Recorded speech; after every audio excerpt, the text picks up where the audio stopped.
Welcome to Global Morning. The death toll from flooding. Most time our politicians just bring in policies too, for sure. Incidentally, we have several more stories. The legislature was carefully crafted to 22.2% inflation rates as of April this year. What does that say about where we are as a country? I think Nigeria has resorted to being resilient. Before you call a police station, before they even leave, they'll take permission from I don't think there's really anything on ground to improve. the struggle with ASU strike. You have done your work and put us to the wall. We are not the slaves. I'm not a small boy. You should have given me the report. I have not seen the report.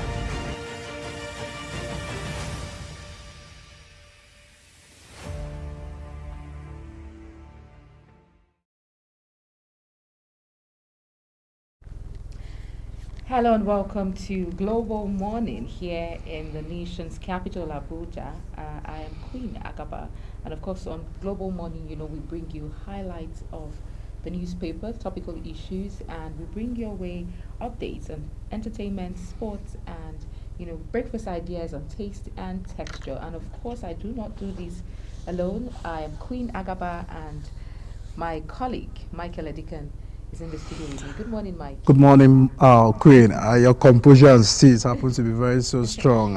This morning. It's already a rainy day in the Federal Capital Territory, and for the fact that you are coming out very strong shows that your composure is 100 over 100. Thank you very much. The word steez seems to be on the rise. A lot of people use that word. Yeah, we really need it because when you look at the past close of the country right now, you know that the composure has to be 100, because when you look at the fact that many people are still grappling with a lot of economic realities and having to face with the situations right now in the country, you just have to be strong. And so Nigerians happens to use that word right now, which is actually trending.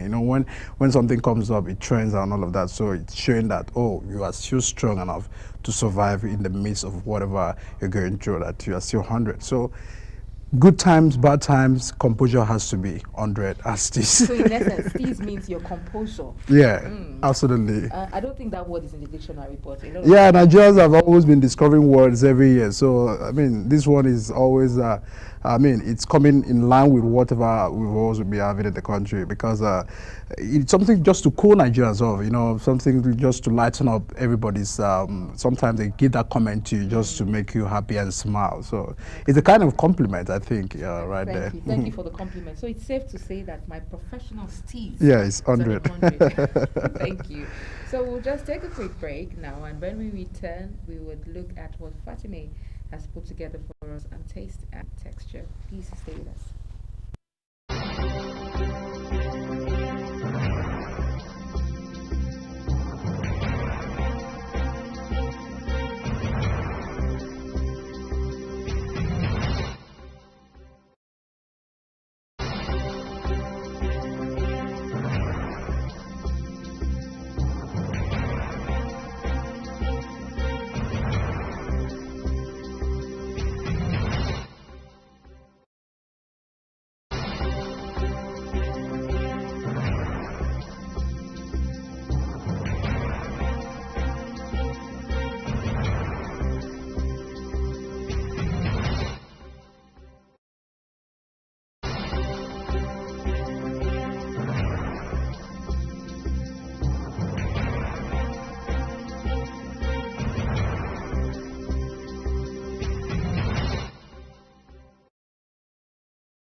Hello, children. Gather around, let me tell you a story. Do you know that stories have a way of captivating the minds of children, bringing fun and imagination to teach them morals? Join Sharon Ajay as she takes you to explore the thrilling and exciting world of storytelling. I'll be sharing with you our next interesting story. Tune in every Saturday on Global Television, time 5:30 p.m.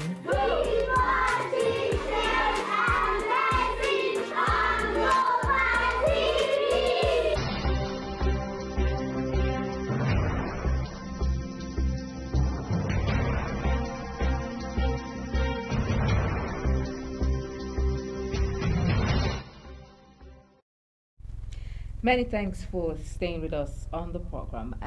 Michael, a whole lot has happened in the course of the week from the Democracy Day celebration, and then we had the loggerheads. We're still aware that the NLC and the federal government have not reached an agreement yet, and then the president making a speech on Democracy Day saying that they have agreed to a certain minimum wage that will be passed to the National Assembly, but the NLC has come out to say we're not aware of any agreements that was reached, and a lot of issues that has happened down to insecurity that is always in the news.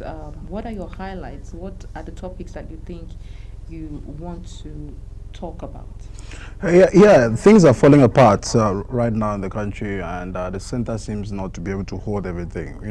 For the fact that the presidency during his democracy broadcast said that he has an agreement with NLC and that is transmitting it to the National Assembly for proper acts and bills and procedures. And NLC are out to say, oh, Mr. President, there is no time we've ever agreed on the issue of 62,000 now, because by interpretation, it means that the tripartite committee had agreed on 62,000. So for the president to say, oh, there's an agreement, it means that whatever the committee had agreed on, that is what he means. So for Labour, it's not what is workable, it's not something that we've agreed. So the back and forth, the counter of the president's speech, and the fact that Labour has still not come into agreement with federal government is where we are right now. And it's saddening because governors are saying we do not have the capacity to pay. Federal government are saying there will be inflation if we get to pay what you want. Now Nigerians are saying, can you reduce the cost of governance? Can we see how the fact that it's not just Nigerians that have to sacrifice, a common Nigerian that have to sacrifice, workers have to sacrifice. What are the political class sacrificing? When you look at the statistics of how corruption have hit in the country, you know that about 80% of these corrupt practice is by the leaders, is by the political class. But it's unfortunate that these current politicians happen to pay the prices for people who had already embezzled our fund for many years ago, and of course dried up the country's treasury. So for workers of the country, they do not want to see that with them, because to them, Nigeria has that resources to pay, but just because of mismanagement of resources and all of that. But when you look at all of these, put things side by side, yes, it's not realistic to pay over 250,000, because you cannot start paying 250,000 to a cleaner, and after 5 years you get to, review the pay again. So it's not realistic. But what tangible thing can you offer to Labour? What can you begin to do for inflation to reduce in the country, solving transportation issue, housing issue, basic amenities where Nigerians can begin to pay little and be able to have, living out of it. So that's the situation we are. Had it been federal government are making an attempt in this aspect, Nigerians would have supported them. Oh, yes, fine. They have been able to fix this refinery. They have been able to give us CNG buses for transportation. They have been able to give us houses to stay. They have been able to provide food for us in the market. Farmers are going back to farm. All of these are what Nigerians would have looked at as effort of government. But the moment where you are not showing any effort, the moment where you are only telling Nigerians with size patience to bear with you, why the treasury is still being looted, is not what Nigerians are taking easy. So for the government, this is the reality that they have to come in terms with, because the back and forth issues is not sending a good signal to other countries, because it's quite very worrisome right now. And Michael, I quite agree with the cost of governance. If there's one thing I have always hammered on here and reiterated over and over again, is the cost of governance. Just a few days ago, we had the Secretary to the government, George Akume, say that he cannot afford to pay 100,000 naira to 4 of his drivers or thereabouts. And we were asking, why do you have to 4 drivers? We keep talking about the allowances that some of these ministers and senators enjoy. The allowances cannot even measure up the 100,000 naira or 250,000 naira we're talking about here. Those salaries cannot measure up with some of the allowances that these ministers enjoy. So what are we talking about? I completely agree with you when we talk about the cutting down on the cost of governance. If Nigerians can forgo a lot of things, I've said it here over and over again, that Nigerians are having to pay the price for the decisions that our leaders are taking, and they are not even moving an inch. We've had to cut down on some of the things that we would usually or normally want to do or want to buy, but our leaders are not. These same leaders that we talk about, they invest in foreign cars, they go on foreign trips, they do everything that is foreign, and here we are, we're advocating for local production, we're advocating for us to for support for local manufacturers and local producers here in the country. But our ministers, everything they do is outside of the country. And so we talk about cutting down on the cost of governance. If we're talking about minimum wage, the federal government cannot afford to pay. But there again, we're talking about increasing salaries for lawmakers, increasing salaries for ministers, they're talking about increase in salary. And here we are negotiating a 100,000 naira or 62,000 naira minimum wage for Nigerian workers. Okay, if we say that a 250,000 naira is not realistic because of inflation, can the the prices be regulated? In fact, Nigerians are not even asking for a 250,000 naira salary because of what use? What is the essence of having a 250,000 naira salary when at the end of the day you cannot account for it? There's nothing to write home about for that salary because of the cost of living, cost of transportation, cost of feeding, cost of even shelter. Let's not even talk about shelter. So Nigerians are just asking that make living affordable and meaningful for an average Nigerian. That's what we want. Because if our salaries are increased and we cannot do anything, of what use is it? So make living let us have subsidies in some areas. Let us be able to live. Let us have security. We're talking about minimum wage. People pay heavily for security, and yes, their lives and properties are not secure. One policy today can take you off the radar. One policy, I heard of somebody crying that his money is in Access Bank and he has pertinent projects that he needs to work on, but he cannot, because their licenses have been revoked. So Nigerians are just asking, can we live a meaningful life? Absolutely. When you look at people migrating out of the country, you look at the fact that they happen to work more even in those countries. Nigerians are not lazy over there. You have to work over there. But you know that what you're working for, you are seeing the good living. For the fact that you have to pay a lot of taxes, fine. But you know that you are secured in the first place. You're also guaranteed of electricity. You are guaranteed of, good life, basic things of what it means for government to provide. So when you look at even the SMEs in the country right now, they're having to pay so much. They are paying their own electricity. Some of them have to go so much to invest a lot of funds because to generate power for themselves. They have to secure their businesses because security is not even guaranteed. And me and you agree the fact that the essence of government is to protect lives and property. So when you don't do these basic things, why do we then have government in place for local businesses to be able to protect his businesses, trying to survive his businesses, paying salaries of his businesses and all of paying tax, a lot of taxation? These are the realities that Nigerians are facing. And the moment where we are finding these things hard, and you know that these are the highest employer of labor, the private sector. So why are you making life still difficult for people who is helping, stabilize the economy of the country?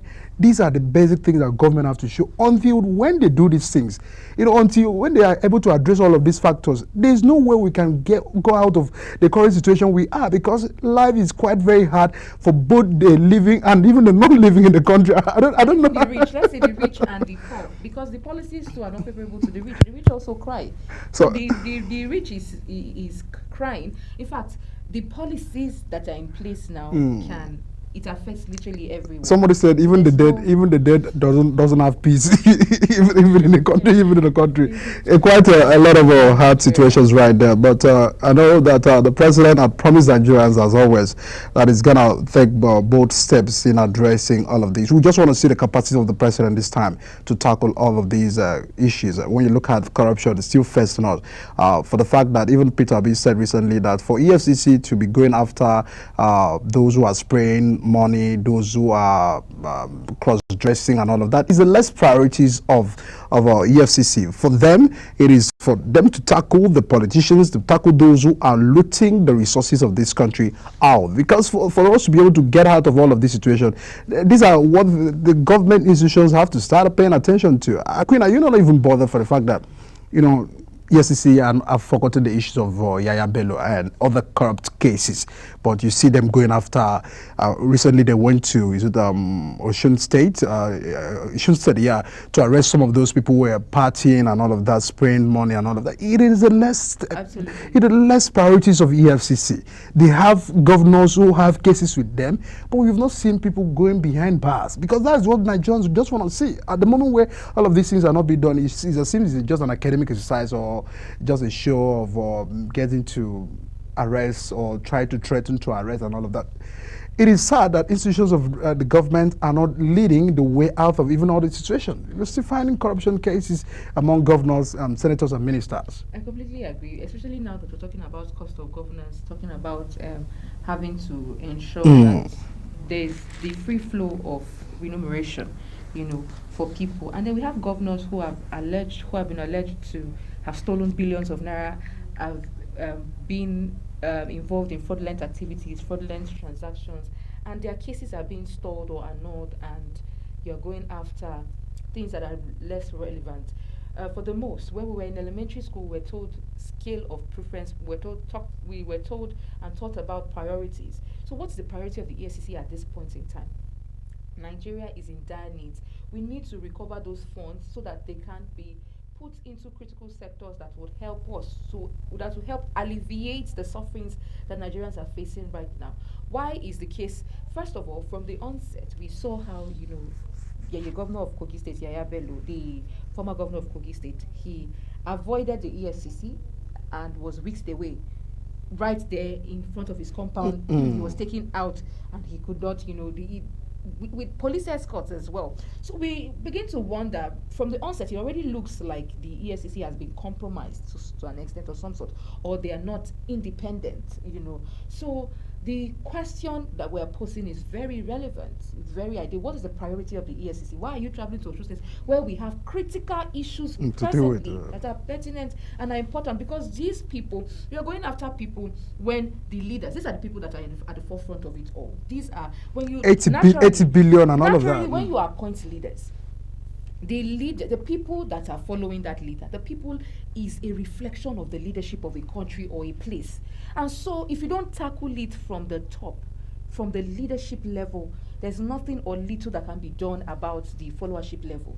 So we are here dealing with the followers who are involved in some of these activities, fraud, petty frauds, although there's nothing as petty fraud, but fraudulent activities. But if you don't tackle it head on from, the top, you are basically, it's an exercise in futility when you try to go after young boys who are, because we see that no penalty and nothing has been done about those who have even stolen much more in the billions of naira and dollars. So it's a call to the EFCC to prioritize what is important, what is necessary, and go after lawmakers, especially when we have these people are called lawmakers for a reason. What is the essence of being a lawmaker when you know that you are compromised, or you are a lawmaker and then your hands are shady, you're involved in shady deals or fraudulent activity? That's an insult, and it's a call to the EFCC to begin to do what is necessary and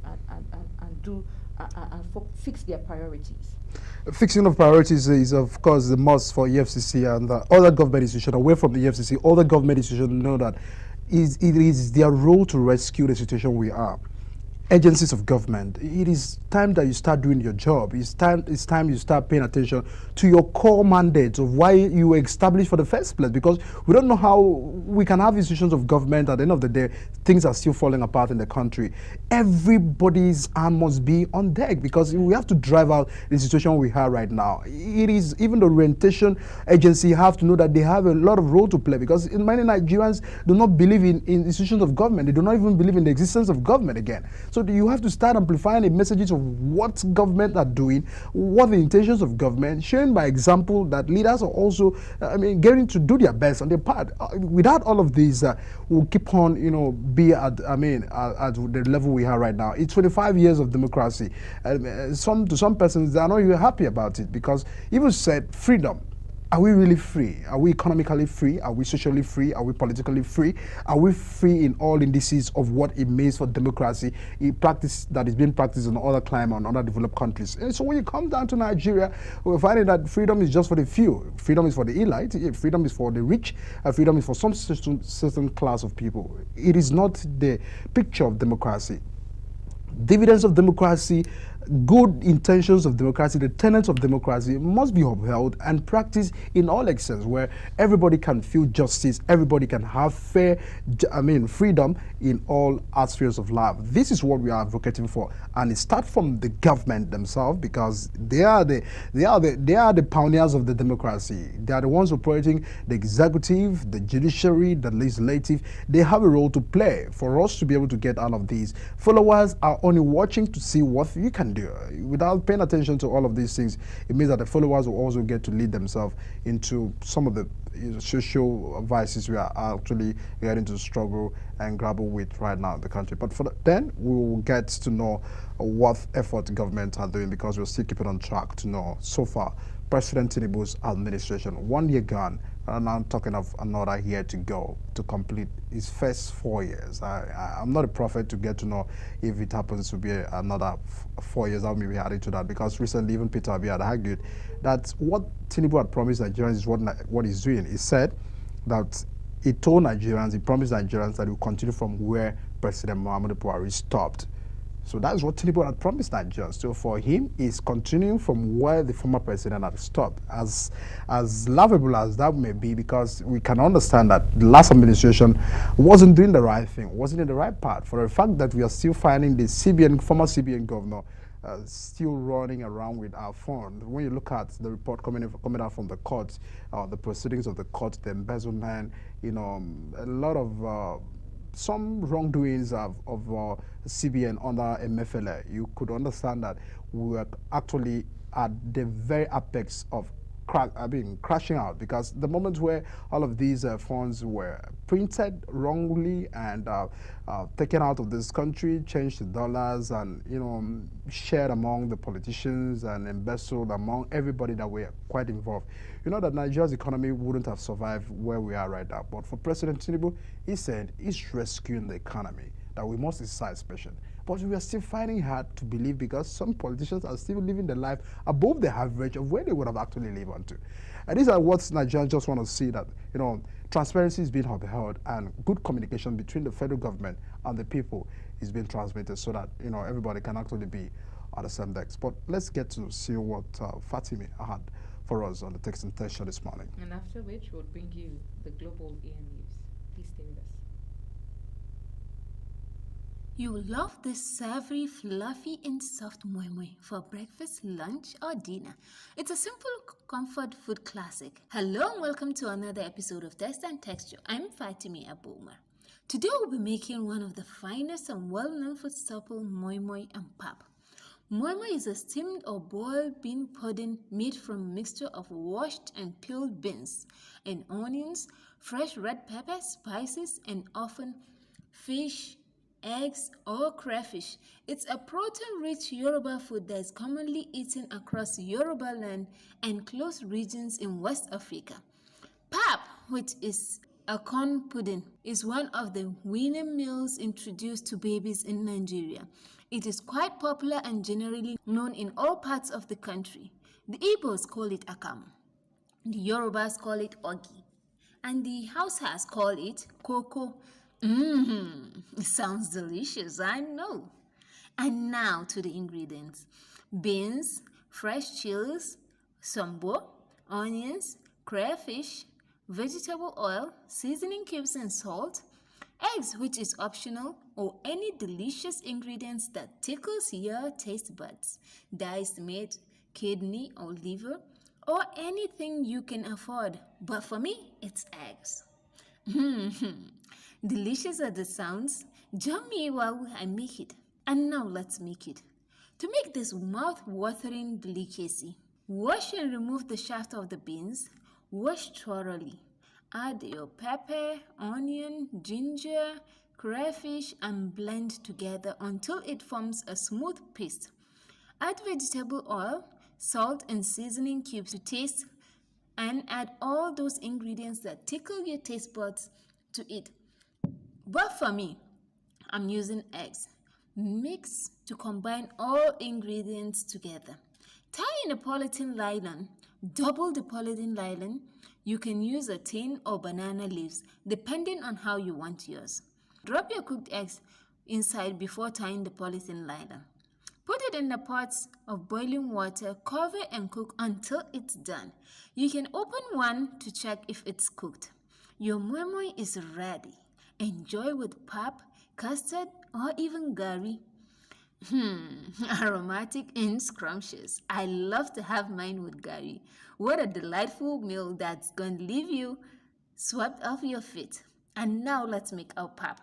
We have different kinds of taste of pap. custard, guinea corn pap, or the millet pap, soy pap. To make this creamy and silky smooth breakfast porridge, put some lumps of the pap into a sizable bowl. Acclimatizes during preparation, so you should use a bowl big enough to contain the meal in its risen state.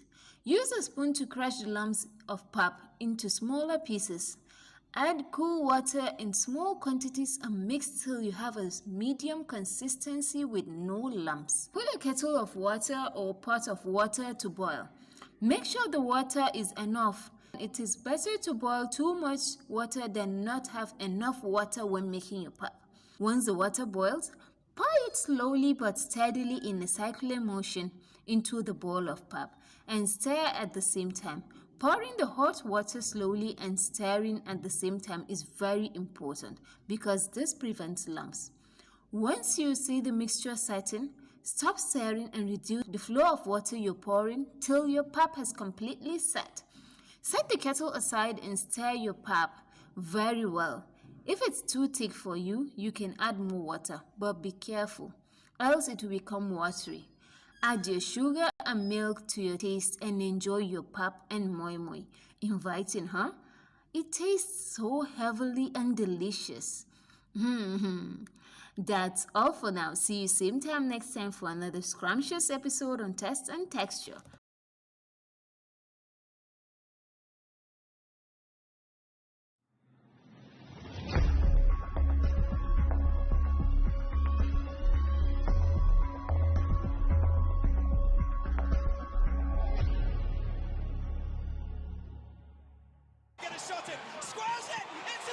It's time for sports' biggest moments on global television. The headlines, scores, breaking news, and commentaries on sporty events. Talking with the biggest players, strikers, and about the slam dunks and goals, stunning saves, near misses, and upsets. Let's talk about the greatest home runs, comebacks, knockdowns, and victories. Talk sports with the king of sports, Anthony Momadou. Weekdays, 10 a.m. Don't miss out.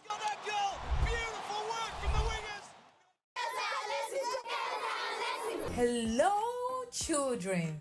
Gather around, let me tell you a story. Do you know that stories have a way of captivating the minds of children, bringing fun and imagination to teach them morals? Join Sharon Ajay as she takes you to explore the thrilling and exciting world of storytelling. I'll be sharing with you our next interesting story. Tune in every Saturday on Global Television, time 5:30 p.m.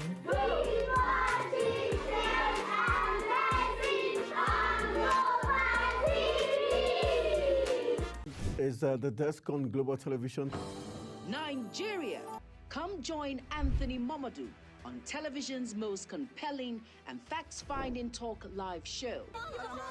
We are definitely. Can we not say that because that this country gets it right? Who are these bandits? It's the Dex on Global Television, where we analyze and dissect storming issues and commentaries in the world's biggest black nation, Nigeria. Who is being held accountable for this money? The eyes have it. We stay and decide policies and reforms on the Dex. Tune in Mondays to Fridays, 5 p.m. to 6 p.m. on Global Television. Let's stay on the Dex. Get ready for it. Inside Today brings you issues relating to family, peer pressure, drugs, substance abuse, societal and topical issues making rounds. Join Jermaine Manson on Global Television Monday to Thursday and a repeat every Friday. Time 2 p.m. to 3 p.m. Don't miss out.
Hello, welcome to AM News here on Global Television. I am Edikan Michael. President Bola Tinubu will today receive a draft bill seeking a return to regional system of government for Nigeria. A proposed legislation authored by Chieftain of the Yoruba Socio-Cultural Association, Afanifere Akin, are the title A Bill for an Act to substitute the annexure to Decree 24 of 1999 with new governance model for the Federal Republic of Nigeria 6, among others, new extant laws to be cited as the Constitution of the Federal Republic of Nigeria New Governance Model for Nigeria Act 2024. It has been reported last week that the said bill was disowned by the House of Representatives, whose spokesman, Akin Rotimi, and the Chairman Committee on Rules and Business said had not been listed for deliberation in the ongoing moves to review the 1999 Constitution as amended. The federal government has made an appeal to the organized labor to consider the broader economic implications of its push for what the government considers an unrealistic higher national minimum wage. Minister of Information and National Orientation, Mohammed Idris, handed down their admonition and stated that the 250,000 naira minimum wage demanded by labor could undermine the economy. The situation is set to lead to mass retrenchment of workers and jeopardize the welfare of Nigerians. However, the labor unions have refuted President Tinubu's claims during his Democracy Day broadcast that an agreement had been reached on the new national minimum wage. And now the Supreme Court has reserved judgment in the suit filed by the Attorney General of the Federation and Minister of Justice Lateef Fayemi on behalf of the federal government against the 36 state governors of the Federation. The suit is seeking full autonomy for the 774 local governments in the country. In the suit, the federal government wants the Apex Court to enforce the autonomy of the local government, among other things, stopping state governors from appointing caretaker committees to administer local government in their respective states. And now to Kano, as the Federal High Court has ruled that it has jurisdiction to hear the human rights violation case filed by the dethroned Emir of Kano, Aminu Ado Bayero, and the senior councillor Aminu Da Ogoni following the reinstatement of Emir Muhammad Sanusi II. The court issued an expedited order preventing Governor Abba Yusuf of Kano from reinstating Sanusi until a substantive suit against the reinstatement is resolved. All parties are instructed to maintain the status quo until the suit filed by the Sakin Dawaki Baba and Aminu Baba is determined. Governor of Zamfara State, Dauda Lawal, says banditry will become history in his state if he had control of the security outfit in the country. The governor lamented that the state has become the epicenter of kidnapping, cattle rustling, and other activities of bandits in the country. Lawal said as a governor, he understands the problem of banditry in his state and how to address the menace. Around the Nigerian Center for Disease Control and Prevention, NCDC, has warned the public of the increasing trend of cholera cases across the country as the rainy season intensifies. The center, in a statement signed by its Director General, Dr. Jide Idris, said from January 1st to June 11, 2024, a total of 1,141 suspected and 65 confirmed cases of cholera with 30 deaths had been reported from 96 local government areas in 30 states. The center noted that 10 states that contributed 90 to the burden of cholera include Bayelsa, Zamfara, Abia, Cross River, Bauchi, Delta, Katsina, Imo, Nasarawa, and Lagos. The Nigeria Security and Civil Defense Corps has intensified security measures ahead of the Eid celebrations in the Federal Capital Territory.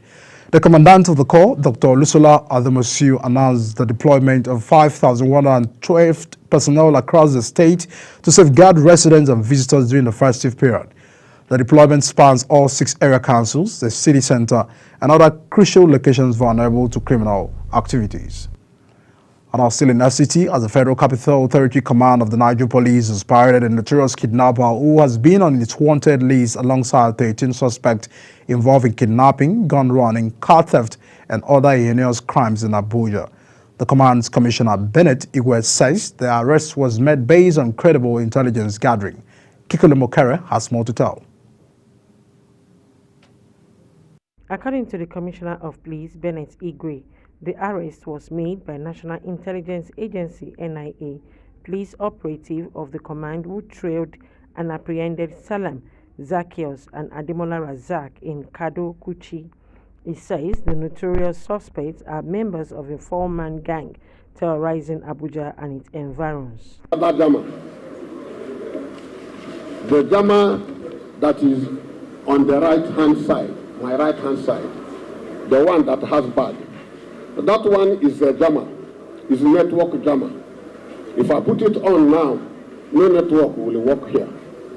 So they use it both in the operations and in the kidnappers camp.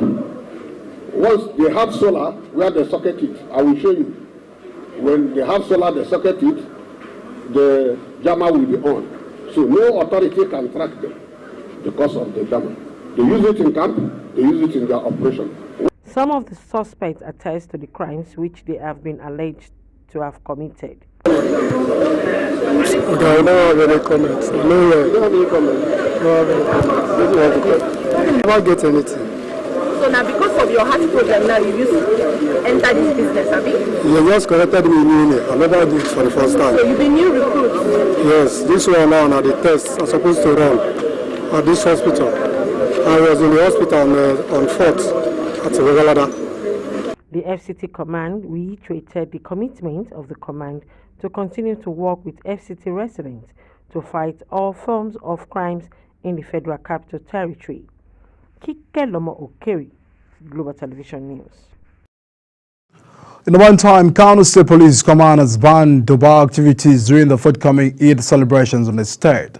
A statement issued by the State Commissioner of Police, Usani Gumau, noted that the ban became necessary to sustain the peace by the police command in conjunction with all the relevant stakeholders. He, however, advised worshippers to conduct their normal Eid prayers at the various designated praying ground, as was traditional done in the past. The Armed Forces of Nigeria has disclosed that terrorists and bandits have killed 9 soldiers and 7 other security personnel in Zamfara State during operations since the beginning of June 2024. Director of Defense Media Operations, Major General Edward Buba, made these known while keeping journalists abreast with the operational activities of the Nigerian military in Abuja. Kikolo Mokere completes the report.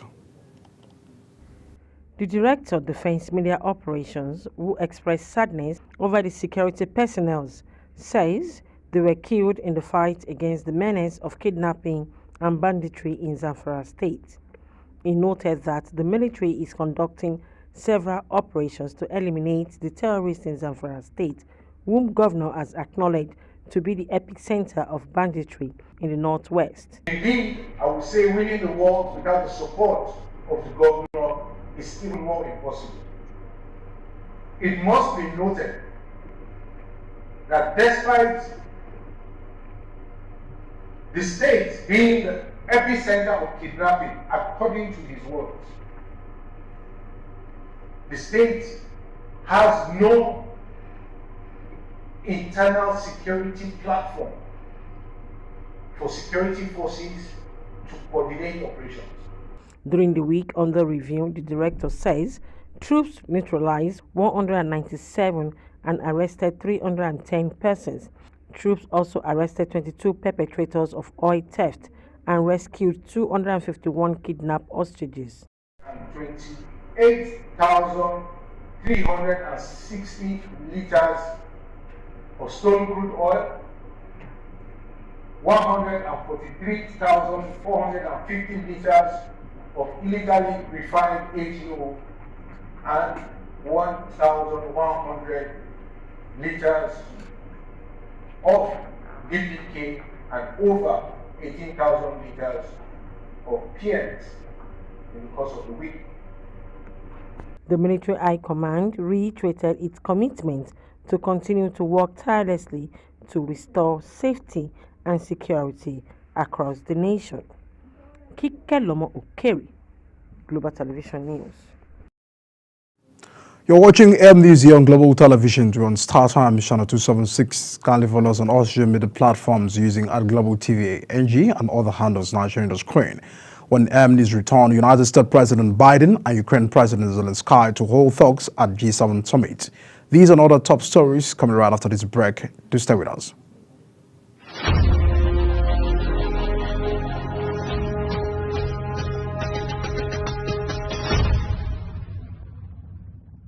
for an insightful idea that takes the center stage and the conversation that gets beyond the headlines, to explore the lasting impact of political decisions. Big Talk got you covered. From policy debates to geopolitical insights, from thought-provoking discussions to actionable insight. What is the real responsibility of government? Big Talk delves deep into the heart of the matter. Join us weekdays on Global Televisions from 6:30 p.m. for a reverting journey into the heart of politics, where we dissect issues shaping our society. With every government and introduction of new policies, businesses of all kinds and sizes seize the opportunity to evolve and redefine themselves. Business Point on Global Television is where we follow the money and put the facts and figures right in front of you. Watch Business Point every Monday through Friday at 11 a.m. as Kikelamo Okeri tracks all the latest developments across critical sectors. Business Point. This is business. Are you ready to be entertained like never before? Get ready to dive into the latest and greatest entertainment news in lifestyle, music, movies, birthday celebration, and so much more, all on Entertainment Circle on Global Television. From the hottest red carpet event to exclusive interviews with your favorite stars, we've got you covered. Stay up to date with the latest trends and news from the entertainment world, all in one place. Tune in every Saturday by 1 p.m. with Chung Annabelle Joseph on Global Television.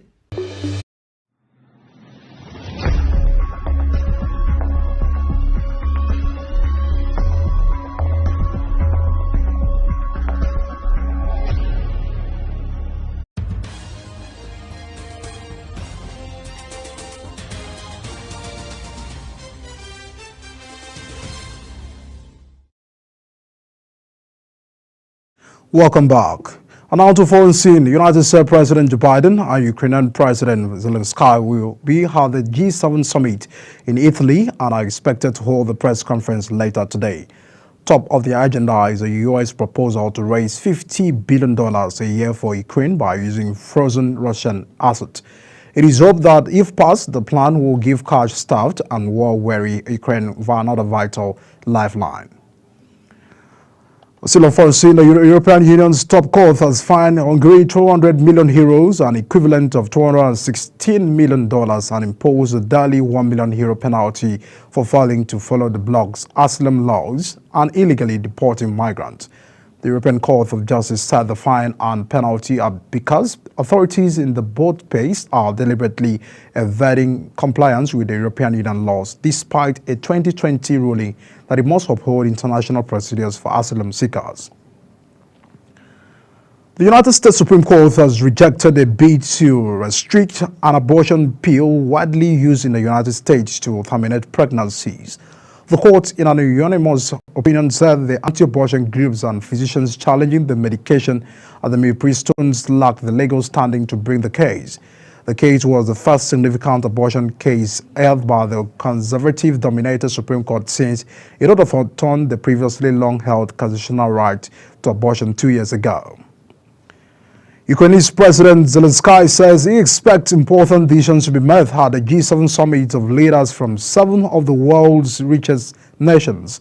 The White House says the G7 has made good progress on the United States plan to use frozen Russian assets to raise $50 billion and 39 billion euros a year for his country. Zelensky, who will attend the summit, is also expected to sign a new security deals with Japan and the United States. And now, India's foreign ministry says at least 40 Indians are among 49 people killed in a fire at a residential building in the Kuwait city of Mangav. The fire broke out in a building where dozens of workers stayed. Authorities said many of the casualties are from the southern Indian states of the Kerala and the Tamil Nadu. Around 50 Indians have also been injured. In the world of business, the World Bank has expressed concerns that the Central Bank of Nigeria's monetary policy tightening may not effectively control inflation. In its Global Economic Prospect report released the institution noted one of the significant risks to Nigeria's economic growth is the failure of these tightening policies to rein in inflation.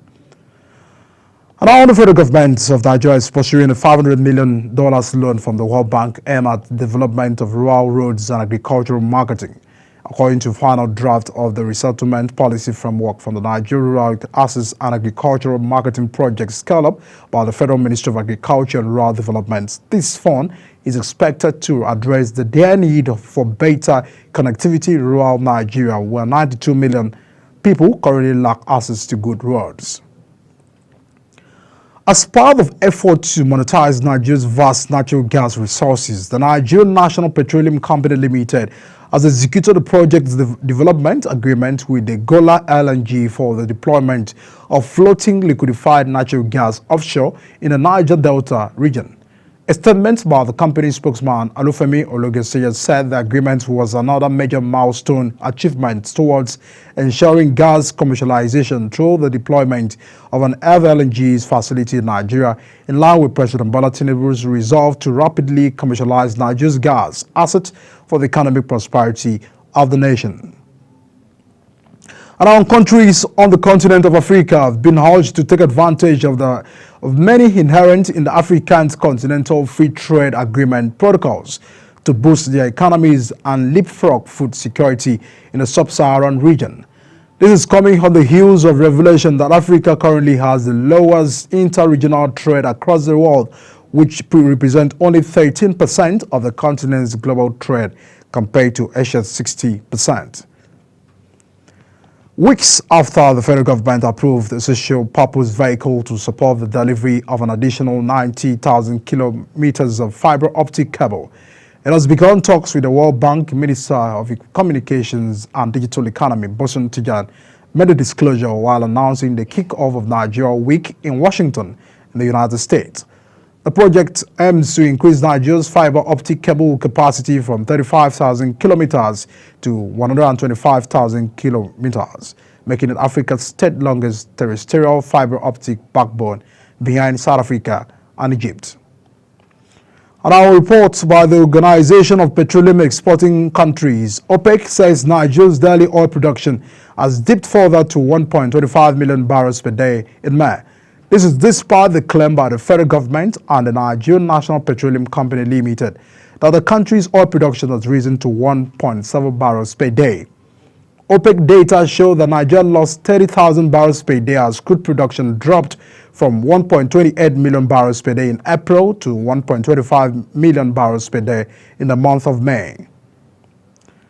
Meanwhile, reports by the Nigeria Bureau of Statistics have shown that Nigeria's cost of petrol importation has continued to rise despite an almost 50% drop in the nation's consumption rate. In the first quarter of the current year, 2.63 trillion naira was spent on the importation of premium motor spirit, which was 31.4% higher than the cost incurred for the same purpose in the last quarter of 2023. In the last 3 months of 2023, it is estimated that 1.81 trillion naira was expended in importing petrol. And now to sports. The Professional Footballers Unions of England and France took fever to court in Brussels to challenge the timetable unilaterally set by the world body, in particular its new club, World Cup in 2025. Players' unions have complained that the expanded Club World Cup, due to take place in the United States in June and July next year, is an unacceptable additional burden on players.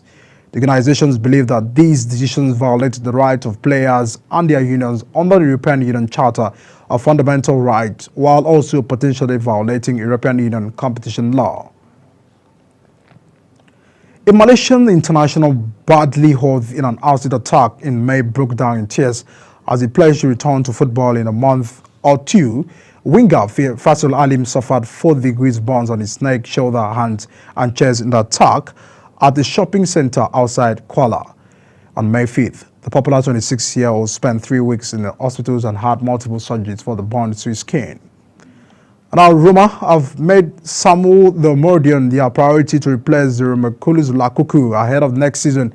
Lukaku's return to Chelsea prompted the Galaxies to seek a young replacement on the market. The Galaxies director Florence immediately focused on a Mordian, who now appears to be the capital's club first choice to strengthen the team's attack. The 20-year-old striker is set to make his return to Atletico Madrid after concluding his loan at Alves with 9 goals to his name. And now the Nigeria Cricket Federation has completed a 3-day special intervention program at different internally displaced persons camps in Maiduguri, Borno State, where they introduced the game to children and adults in the camps. This comes after the Federation's President, Uyi Akpata, promised during the 2022 annual general meeting in Abuja to donate his allowances to the development of the game in the Northeast. Food items and relief materials were donated to the various internally displaced persons camps visited by the members of the cricket family in the region. And as we wrap up the Global TV News AM, let's take a look at our top stories.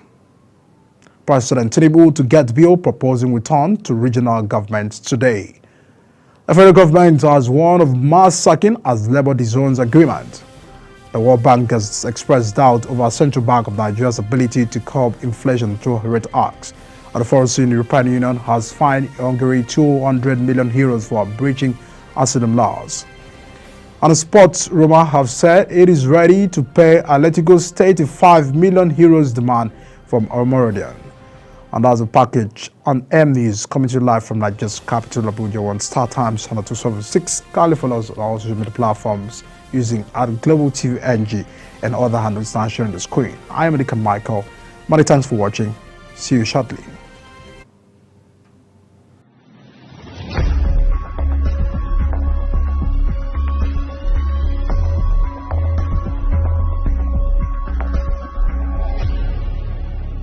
For an insightful idea that takes the center stage and the conversation that gets beyond the headlines, to explore the lasting impact of political decisions, Big Talk got you covered. From policy debates to geopolitical insights, from thought-provoking discussions to actionable insight. What is the real responsibility of government? Big Talk delves deep into the heart of the matter. Join us weekdays on Global Televisions from 6:30 p.m. for a reverting journey into the heart of politics, where we dissect issues shaping our society. With every government and introduction of new policies, businesses of all kinds and sizes seize the opportunity to evolve and redefine themselves. Business Point on Global Television is where we follow the money and put the facts and figures right in front of you. Watch Business Point every Monday through Friday at 11 a.m. as Kikelamo Okeri tracks all the latest developments across critical sectors. Business Point. This is business. Are you ready to be entertained like never before? Get ready to dive into the latest and greatest entertainment news in lifestyle, music, movies, birthday celebration, and so much more, all on Entertainment Circle on Global Television. From the hottest red carpet event to exclusive interviews with your favorite stars, we've got you covered. Stay up to date with the latest trends and news from the entertainment world, all in one place. Tune in every Saturday by 1 p.m. with Chung Annabelle Joseph on Global Television. In an ever-busy world, the increasing challenge of keeping track of health matters can be extremely demanding. Follow the latest health tips and trends on Health Guide on Global Television on Tuesday at 3 p.m. Health Guide on Global Television. Put your health first. Are you a food lover? Do you care about your health and nutrition? Are you interested in exploring the diverse culinary traditions from around the world? Then look no further. Introducing Lunch Global on Global Television, a show that takes you on a delicious journey through the world of food, nutrition, and diet. So, whether you're a seasoned foodie, a health enthusiast, or simply curious about the world of food, Lunch Global has something for everyone. Tune in Mondays to Fridays and let your taste bud take you on a journey of flavor, culture, and discovery on Lunch Global. Bon appetit!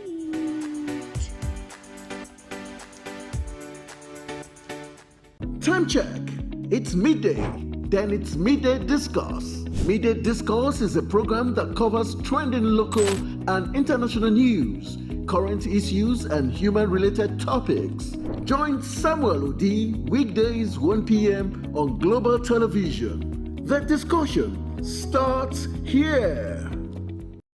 Get a shot in, squares it, time for sports' biggest moments on global television. The headlines, scores, breaking news and commentaries on sporty events. Talking with the biggest players, strikers, and about the slam dunks and goals, stunning saves, near misses and upsets. Let's talk about the greatest home runs, comebacks, knockdowns and victories. Talk sports with the king of sports, Anthony Momadou. Weekdays, 10 a.m. Don't miss out.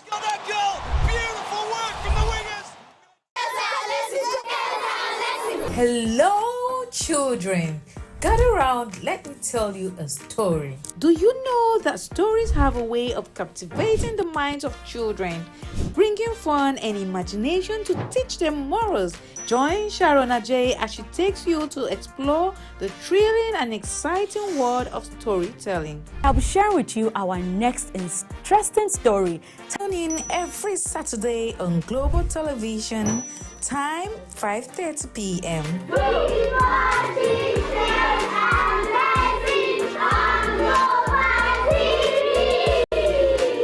Is the desk on Global Television?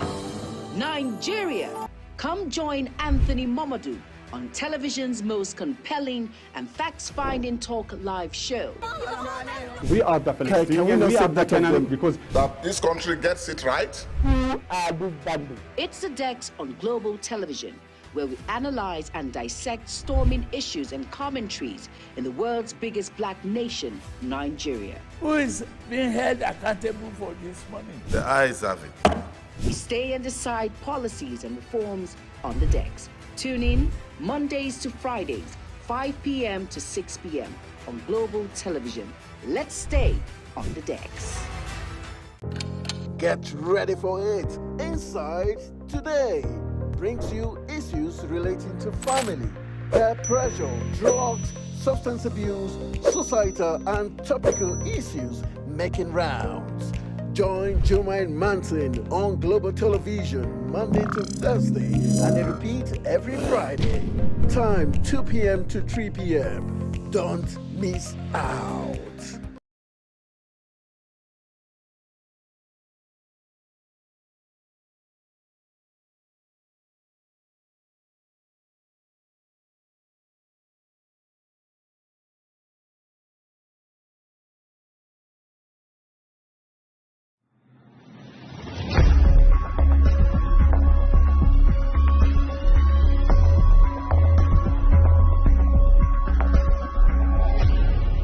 For an insightful idea that takes the center stage and the conversation that gets beyond the headlines, to explore the lasting impact of political decisions, Big Talk got you covered. From policy debates to geopolitical insights, from thought-provoking discussions to actionable insight. What is the real responsibility of government? Big Talk delves deep into the heart of the matter. Join us weekdays on Global Televisions from 6:30 p.m. for a reverting journey into the heart of politics, where we dissect issues shaping our society. With every government and introduction of new policies, businesses of all kinds and sizes seize the opportunity to evolve and redefine themselves. Business Point on Global Television is where we follow the money and In an ever-busy world, the increasing challenge of keeping track of health matters can be extremely demanding. Follow the latest health tips and trends on Health Guide on Global Television on Tuesday at 3 p.m. Health Guide on Global Television. Put your health first. Are you a food lover? Do you care about your health and nutrition? Are you interested in exploring the diverse culinary traditions from around?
Behind the very stories now deep into the headlines of today. Let's now get to look at what Nigeria's newspaper are having this morning right here on the front pages. Let's start with This Day newspaper this morning.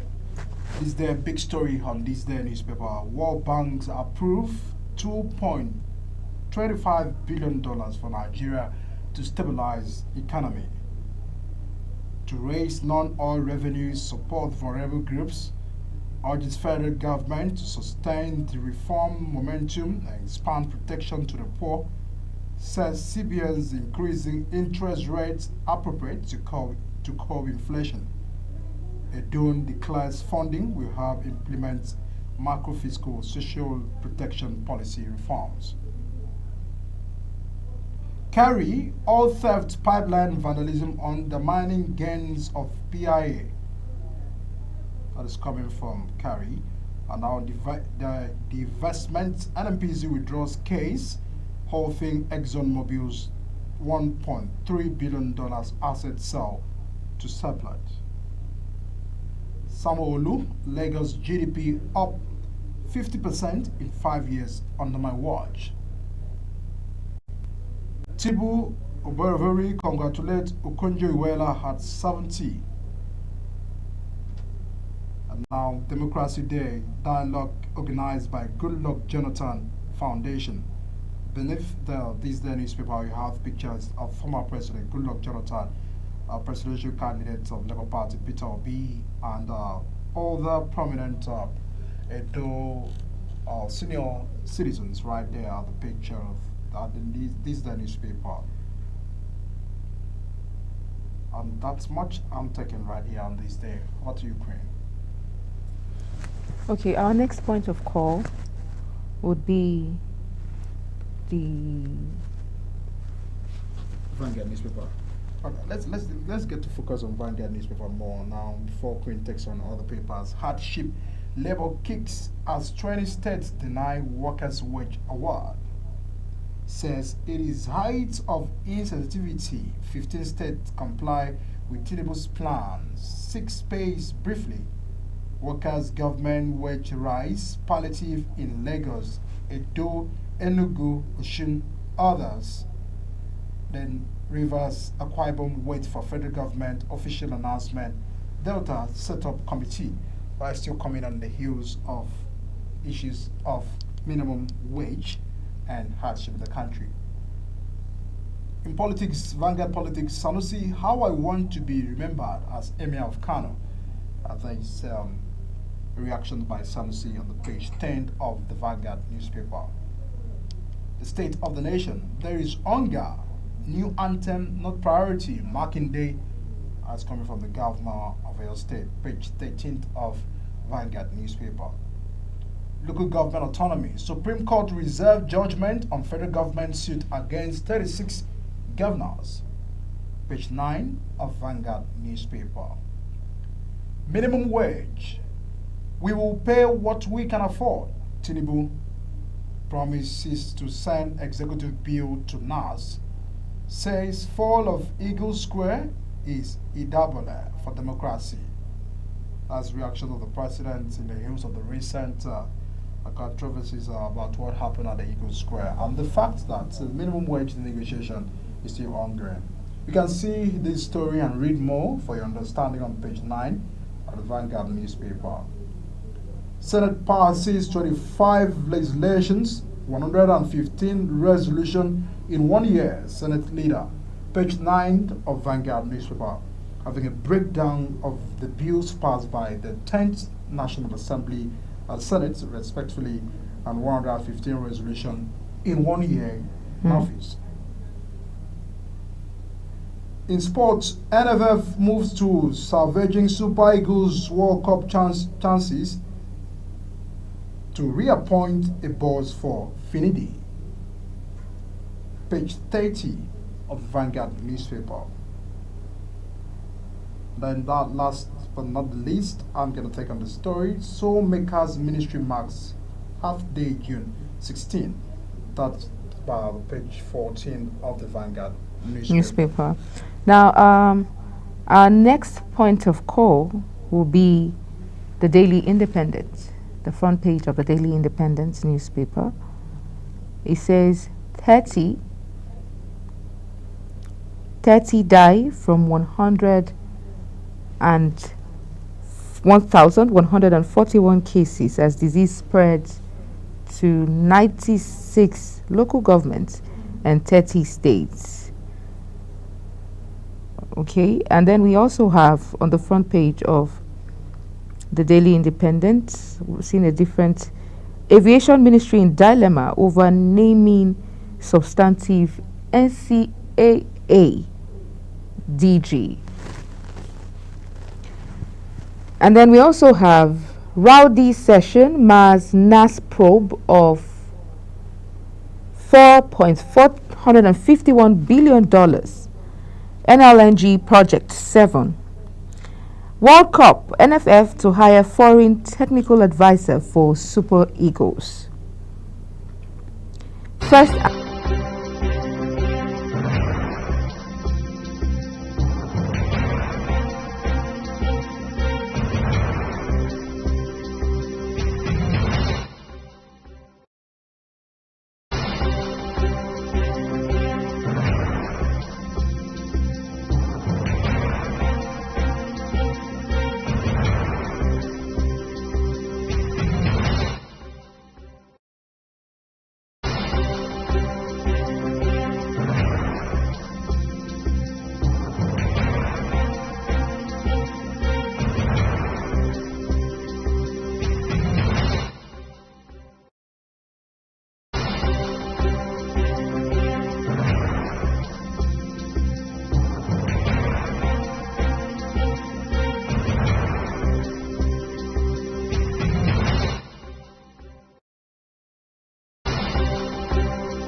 For an insightful idea that takes the center stage and the conversation that gets beyond the headlines, to explore the lasting impact of political decisions, Big Talk got you covered. From policy debates to geopolitical insights, from thought-provoking discussions to actionable insight. What is the real responsibility of government? Big Talk delves deep into the heart of the matter. Join us weekdays on Global Televisions from 6:30 p.m. for a reverting journey into the heart of politics, where we dissect issues shaping our society. With every government and introduction of new policies, businesses of all kinds and sizes seize the opportunity to evolve and redefine themselves. Business Point on Global Television is where we follow the money and put the facts and figures right in front of you. Watch Business Point every Monday through Friday at 11 a.m. as Kikelamo Okere tracks all the latest developments across critical sectors. Business Point. This is business. In an ever-busy world, the increasing challenge of keeping track of health matters can be extremely demanding. Follow the latest health tips and trends on Health Guide on Global Television on Tuesday at 3 p.m. Health Guide on Global Television. Put your health first. Are you a food lover? Do you care about your health and nutrition? Are you interested in exploring the diverse culinary traditions from around the world? Then look no further. Introducing Lunch Global on Global Television, a show that takes you on a delicious journey through the world of food, nutrition, and diet. So, whether you're a seasoned foodie, a health enthusiast, or simply curious about the world of food, Lunch Global has something for everyone. Tune in Mondays to Fridays and let your taste bud take you on a journey of flavor, culture.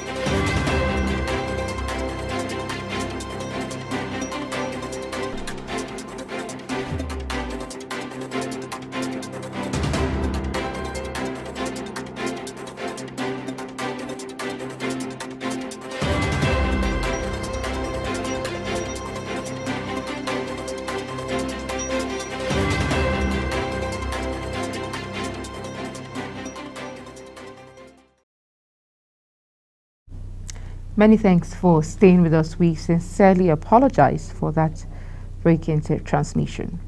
On the front page of the Daily Independent newspaper now, the big story we have there is 30 die from 1,141 cases as disease spreads to 96 local government areas and 30 states.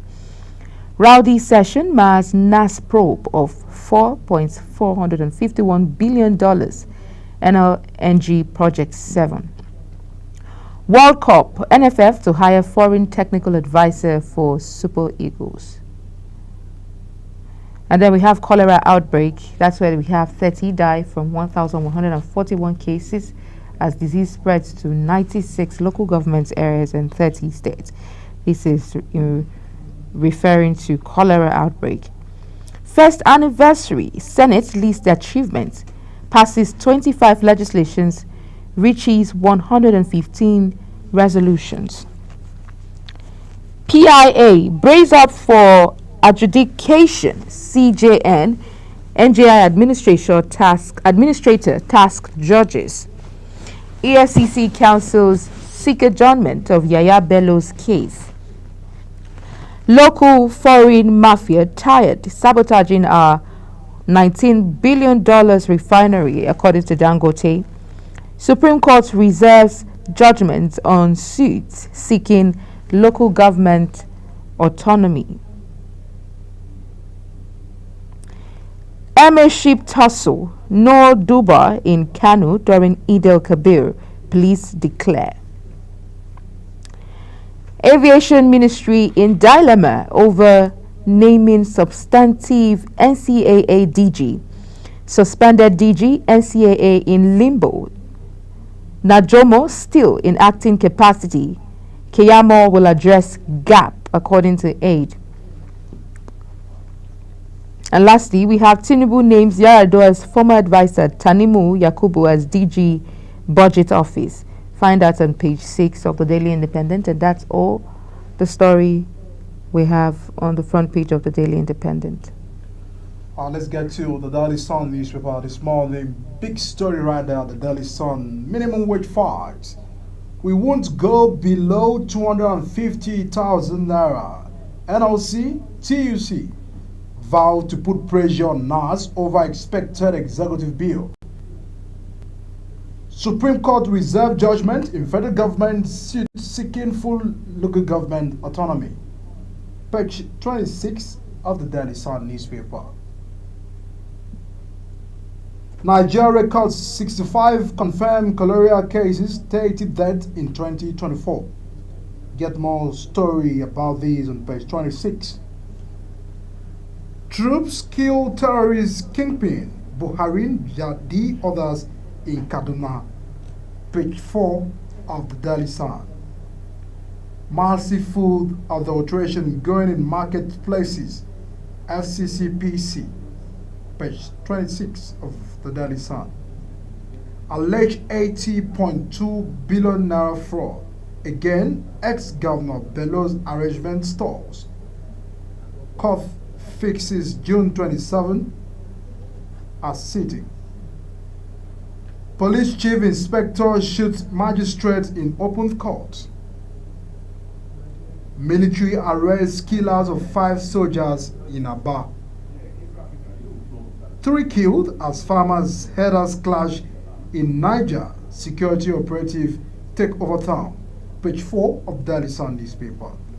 That's where we wrap it up with Governor Mba breaks 19-year jinx as NMCN approves internship for ESUT other schools of nursing. Get more stories about these and more headlines on the Daily Sun. Our next point of call will be the Daily Trust. We're going daily. The big story there says Niger governor, deputy speaker travel for Hajj. 3 killed as another mining site collapses. Over 50 yet to be rescued from first incident. There's lack of empathy. These are the writers following that story. Troops kill bandits leader Buhari Yadi, others in Kaduna. Federal High Court asserts jurisdiction to hear Kano Emirates dispute. World Bank to CBN, interest rate hikes will not control inflation. And that's all we have on the front page of the Daily Trust newspaper. Now straight to Leadership Friday. Headlines, they right here, the front pages. Big story. Amid failed regulation, British curriculum dominates private schools. Proprietors ignoring FG's guidelines, creating own curriculum. Teachers, experts demand stricter monitoring.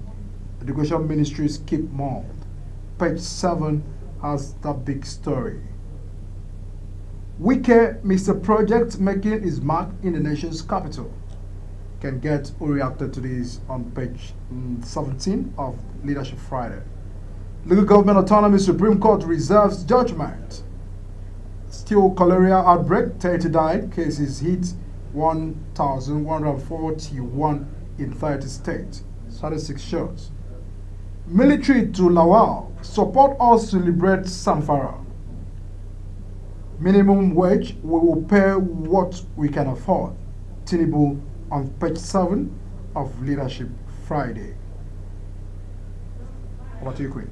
Yes, and that's that on the Leadership Friday newspaper. Our next point of call will now be quite a number of stories, will now be the New Telegraph, where we have quite a number of stories. The big story there says we can't win insecurity war without people's support, according to DHQ. And the writer there says, regrets Zamfara has no internal security problem, decries 16 security personnel killing in 13 days, and respect rules of engagement. Kwas tells troops, that's the Chief of Army Staff, soldiers kill bandits leader Buhari Yadi, others terrorizing northwest Niger areas. Nigeria seeks partnership with World Trade Organization to foster economic growth. You find that on page 4 and 5 of the New Telegraph. Local government autonomies. Supreme Court reserves judgment on federal government suit against states. NNPC Limited moves to withdraw suit opposing ExxonMobil's $1.28 billion assets divestment. Ondo Gopa, Ayedatiwa Ajayi, 15 others make INEC's final list. And on the top, above the nameplate, value of e-payments rises to 92.8 trillion naira after 1 month decline. World Bank approves Nigeria's $2.25 billion loan request. Another mining pit collapses in Niger. Kano, police ban Durbar activities during Eid al-Kabir. Tinubu replaces, quite tiny fonts we have there. And then we also have confusion hits NASPOB of $4.451 billion NUNG Project 7. Democracy Day, Clark demands Nnamdi Kanu's release, seeks end to marginalization of Igbo. Cholera outbreak, NCDC reports 30 deaths. And that's all the stories we have on the front page of the New Telegraph. Our next point of call will be the Nigerian Tribune. Yeah, right there at Nigerian Tribune, big story. Labour will demand minimum wage arrears. NLC, TUC want federal government to consult workers before submitting figure to NAS. The big story of the Nigerian Tribune can be found on page 4. Police ban Dubai activities during the Eid Kabir in Kano. Court affirms jurisdiction to Bayro's right suit. Local government autonomy. FG pointing accusing fingers at state government. Marking day. Page 2 of the Nigerian Tribune.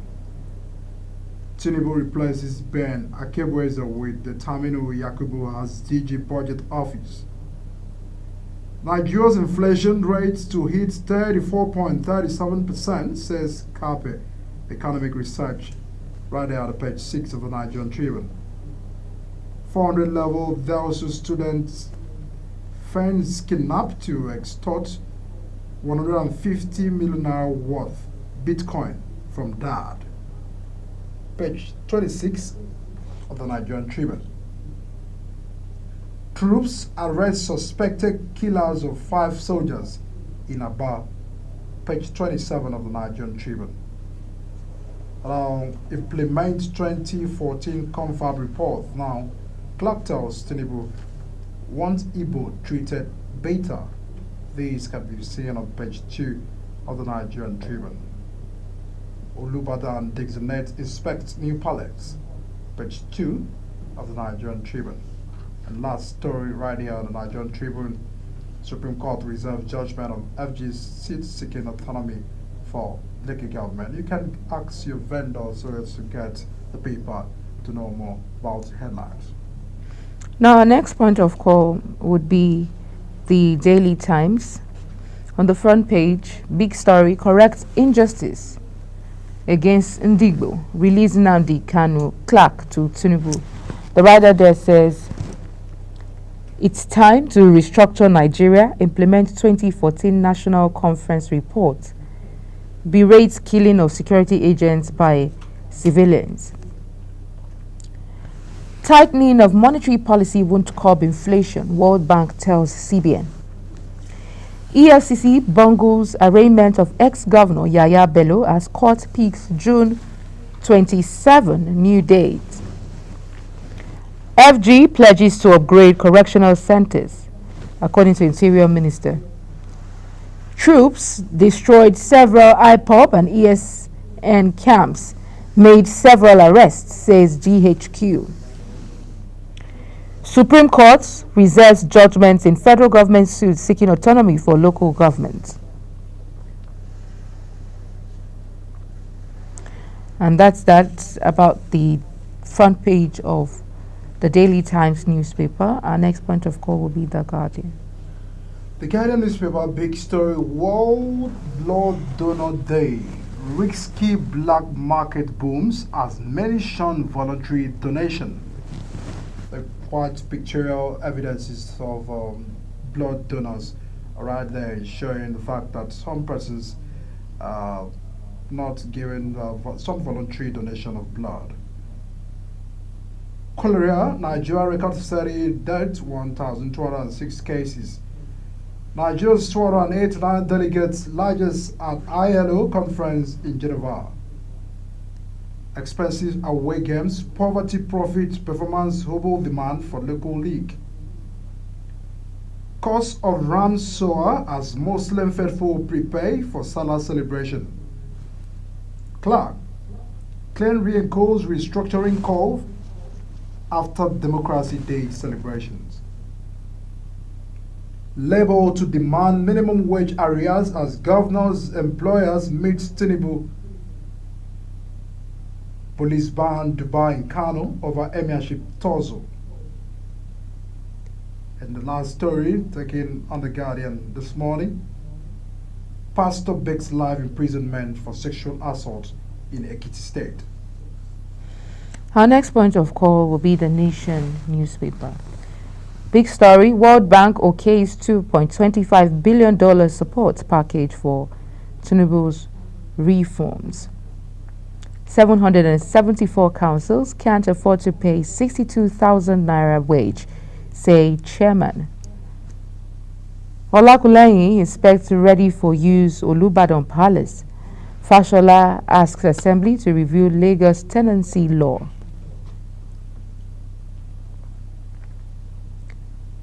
That's all we have on the front page of The Nation newspaper. Our next point of call will be The Punch. The Punch, yeah, last paper for the day. Dangote Refinery plans 5.3 billion litres fuel storage. With 600 million litres more storage capacity, our plant will become strategic reserve, Dangote. 62,000 minimum wage, Labour faults politicians and National Assembly. And that's all taken on The Punch newspaper. We'll go wrap it up right here on the paper, and once we return from this break, we'll be taking the spotlight on the paper this morning. Do stay with us.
For an insightful idea that takes the center stage and the conversation that gets beyond the headlines, to explore the lasting impact of political decisions, Big Talk got you covered.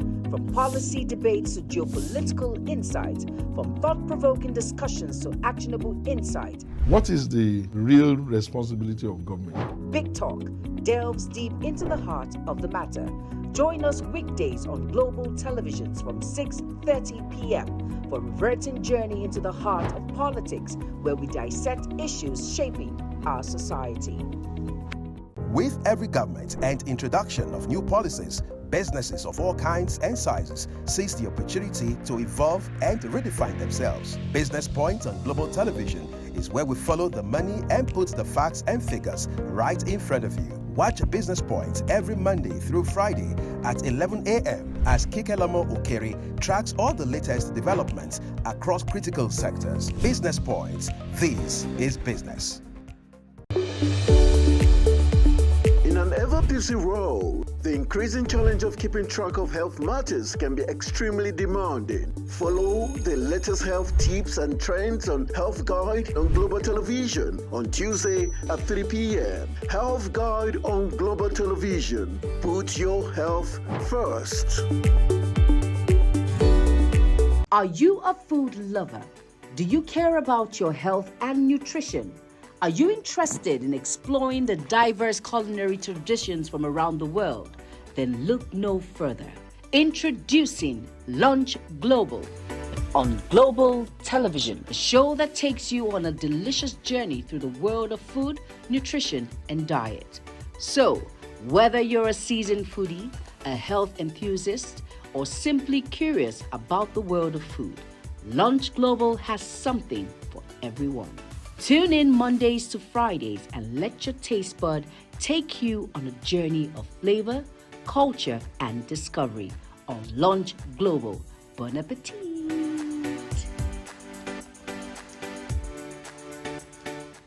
Time check. It's midday.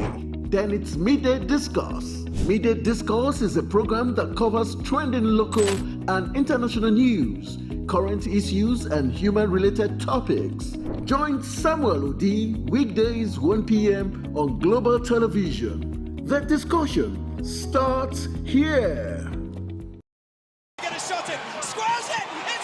It's time for sports' biggest moments on Global Television. The headlines, scores, breaking news, and commentaries on sporty events. Talking with the biggest players, strikers, and about the slam dunks and goals, stunning saves, near misses, and upsets. Let's talk about the greatest home runs, comebacks, knockdowns, and victories. Talk sports with the king of sports, Anthony Momodu. Weekdays, 10 a.m. Don't miss out. Is the desk on Global Television. Nigeria. Come join Anthony Momodu on television's most compelling and facts-finding talk live show. We are the Palestinians. We are the Canaan because that this country gets it right. It's the Dex on Global Television, where we analyze and dissect storming issues and commentaries in the world's biggest black nation, Nigeria. Who is being held accountable for this money? The eyes have it. We stay and decide policies and reforms on the Dex. Tune in Mondays to Fridays, 5 p.m. to 6 p.m. on Global Television. Let's stay on the Dex. Get ready for it. Inside Today brings you issues relating to family, peer pressure, drugs, substance abuse, societal and topical issues making rounds. Join Jumaine Manson on Global Television Monday to Thursday and they repeat every Friday. Time 2 p.m. to 3 p.m. Don't miss out.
Our military force still stay with us here on the Global Morning. I mean, when you look at the many stories and big headlines on my just newspaper this morning, you may also have your own sense of thought in all of the things actually happening in the country. But very much in particular about the fact that we're still getting to grapple with the reality of the economy. And now the World Bank says they have approved another $2.25 billion for Nigeria to stabilize the economy. And now they made some resolutions that this is to raise the non-oil revenues and support vulnerable groups, and also to urge federal government to sustain the current reform momentum and expand protection to poor people. And of course, says CBN's increasing interest rates appropriate to curb inflation. We may have a lot of, reaction to all of this, because the fact that over time Nigeria have been getting to borrow more from World Bank. When you look at the index of our debt crisis right now, compared to the fact that we are borrowing, the question are, what are we investing at? What are the priorities that will, after borrowing, that over $2.25 billion borrow from the World Bank again, as just have been approved, will be, voted into projects that are not necessary. Of recent, there have been reaction of over 20 billion Vice President's residence. Many Nigerians are saying it is not what is workable for now. It's not something that the government would have actually pay attention to, other than fixing that. Other things that government would definitely have to fix up to. The issue of the fact that we are still not producing virtually almost 80% of our consumable what we are importing, and all of these give rise to the fact that our currency has to, go down, and where the dollar still get to have a heads up for against the naira. It's a concern for the fact that another $2.25 billion is approved by the World Bank. What are the government going to use this sort of funds to? Queen, because when you look at all of these statistics, you've been analyzing business and knowing fully well of government debt crisis. 2.25 billion again approved by the World Bank. Would this save us from where we have? We've had several rates of borrowing from the World Bank at this other time. To you, what is your reaction to these other news coming in again? Okay, so the problem has not always been that we're looking for funds or we're trying to get funds. I think the issue has been that the mismanagement of these loans that we're given.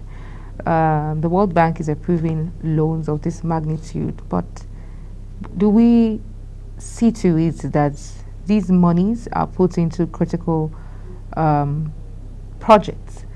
Are we following? I think our problem would have to be monitoring and evaluation of these projects, transparency of the process.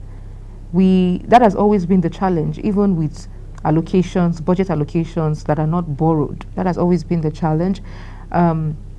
Where there's mismanagement, there's lack of transparency in the process that the money is being shared and put into use.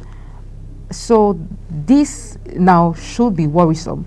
It should be worrisome because it keeps us being into debt again and again and again, over and over and again, more especially because that we do not have a process that is transparent, and the process is a worthy monitoring and evaluation team that will see to it that these monies are not mismanaged but are put into good use. So we're following up, we're making follow-ups, but it's more like it's another avenue for politicians and those people who are supposed to see to the implementation of these funds, that they use it and they mismanage it. So the World Bank are approving these loans.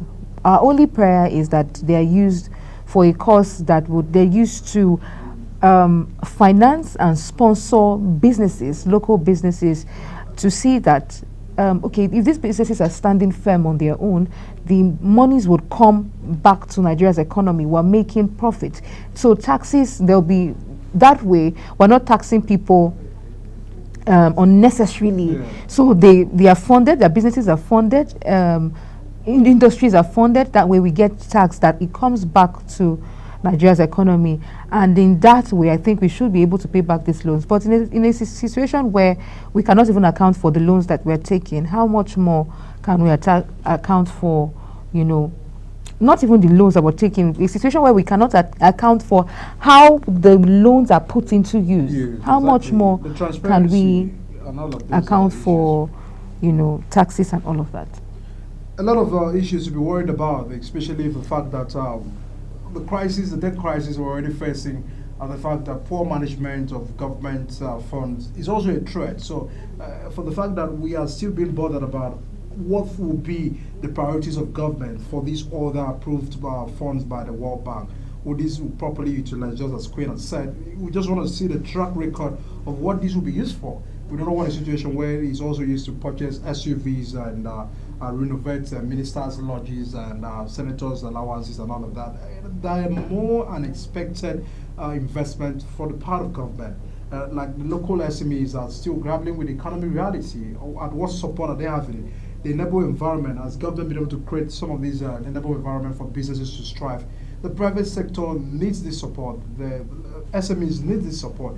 And I think it is a call for federal government to properly utilize these other funds again, because we know that we are not lack of funds. We've been having several funds. We've been having a lot of grants coming from World Bank and other international communities. But what are the track record of what these funds have been used for?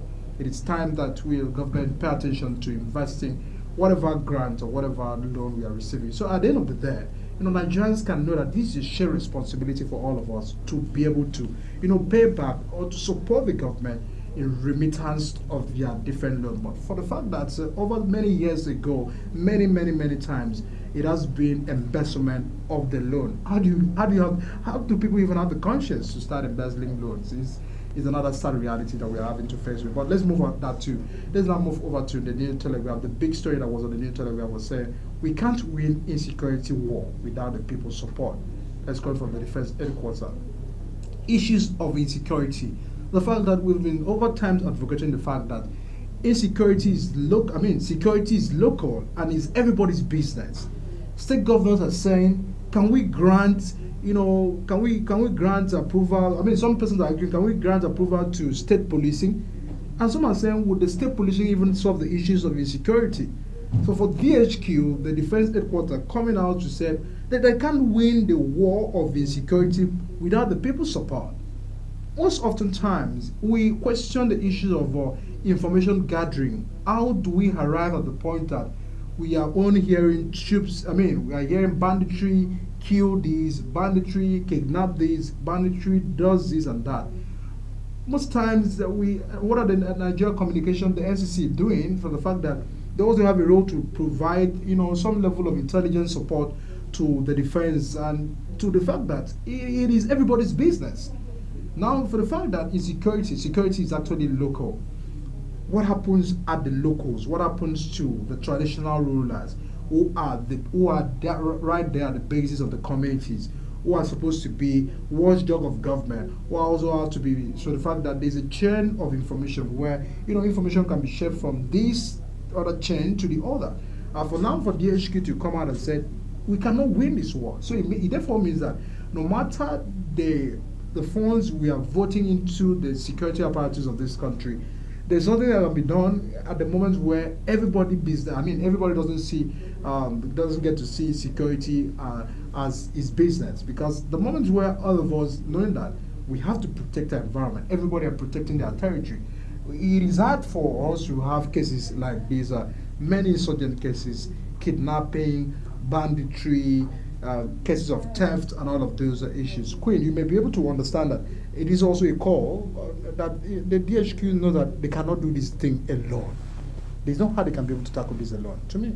And that's why we're always advocating for partnership and collaboration. We need, the defense headquarters needs the collaboration and partnership of the EFCC, as well as other security parastatals and even CIAs as well. The DHQ cannot do this alone, bordering on insecurities, insiders, information as well, communities, leaders. So it is very key and very paramount that they enforce collaboration and partnership to be able to tackle these issues.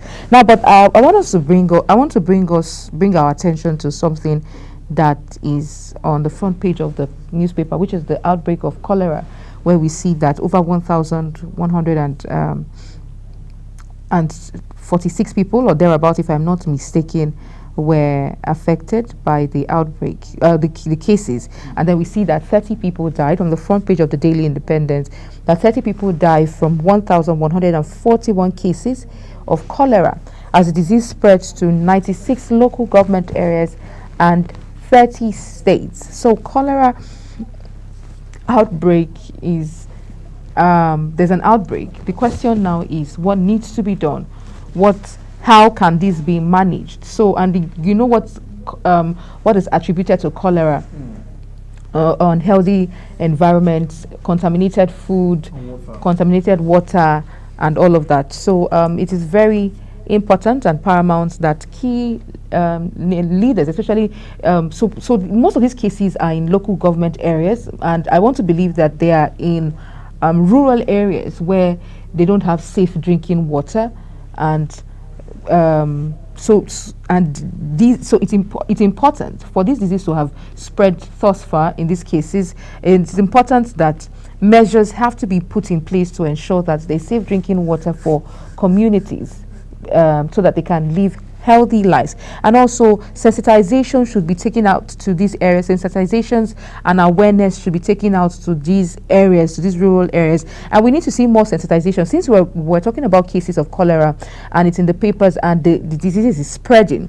So these areas, these states and local government areas where we have the most cases should be given sensitization. We want to see more of it on air, on TV. We want to see it in newspapers. We want to see sensitization being taken to schools as well. So children should start learning about contamination and diseases, and also healthcare centers and facilities should be well equipped to see to it that the effect of this disease is mitigated, and awareness and people know how to live right to prevent the outbreak and further escalation of this disease. Michael, a lot of concern about that, for the fact that even water is not sufficient enough right now. We're still having shortage of water, and for the fact that we are having a contaminated water and food, which is giving rise to these issues. People seem to eat and drink what is actually available.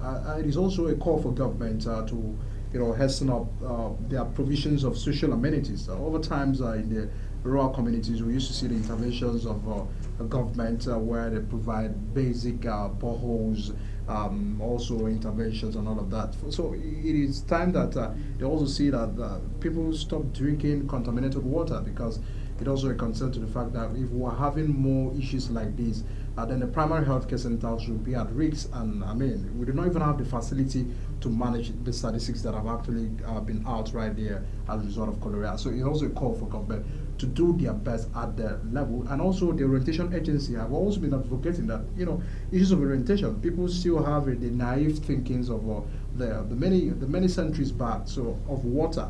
So sometimes people just feel there's nothing wrong with drinking water. Sometimes they have a proverb that nothing does to water, it's only water that has more power. I mean, there's all a local description about that.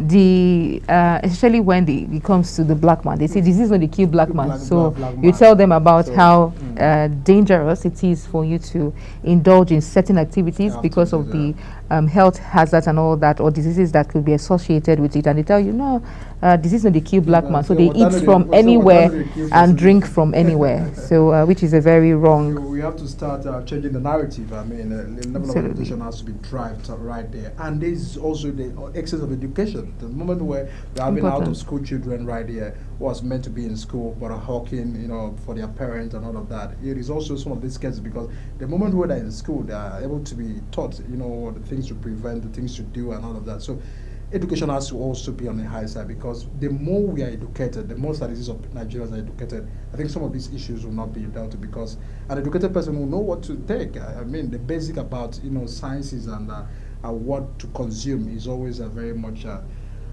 affordable on their part. So it's a concern for government to do their best in a bit to address some of these issues. We've seen the many highlights on the newspaper, but for the fact that NLC and TUC are still saying 250,000.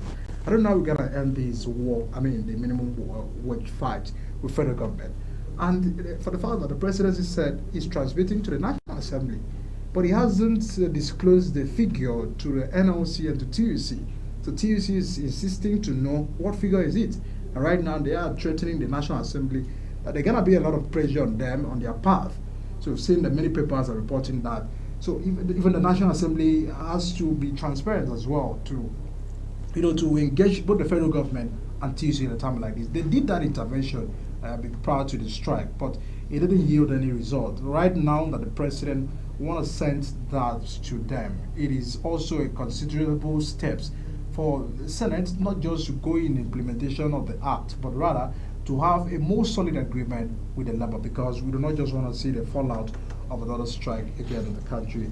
A big concern about this, and also to the fact that the issue of local government autonomy, the petition of the federal government against the 36 governors, why they are refusing local government autonomy, has also been challenged. And right there, we're following the stories to bring to you more and more talking points. I mean, we cannot exhaust many discussions right there at the headlines, but for now, we'll go on a quick break. Once we return, we'll take some more highlights on the paper, and then shortly I'll be having a guest joining us on the show right here in the morning to look at how can we sustain democracy in Nigeria. We've celebrated 25 years, but it seems nothing has been done. But for many Nigerians, there are more to do, there are more jobs to be done, so that we can drive and deepen the sustainability of democracy, if that's what we are ready to practice. Let's go on a quick break. We'll be right back.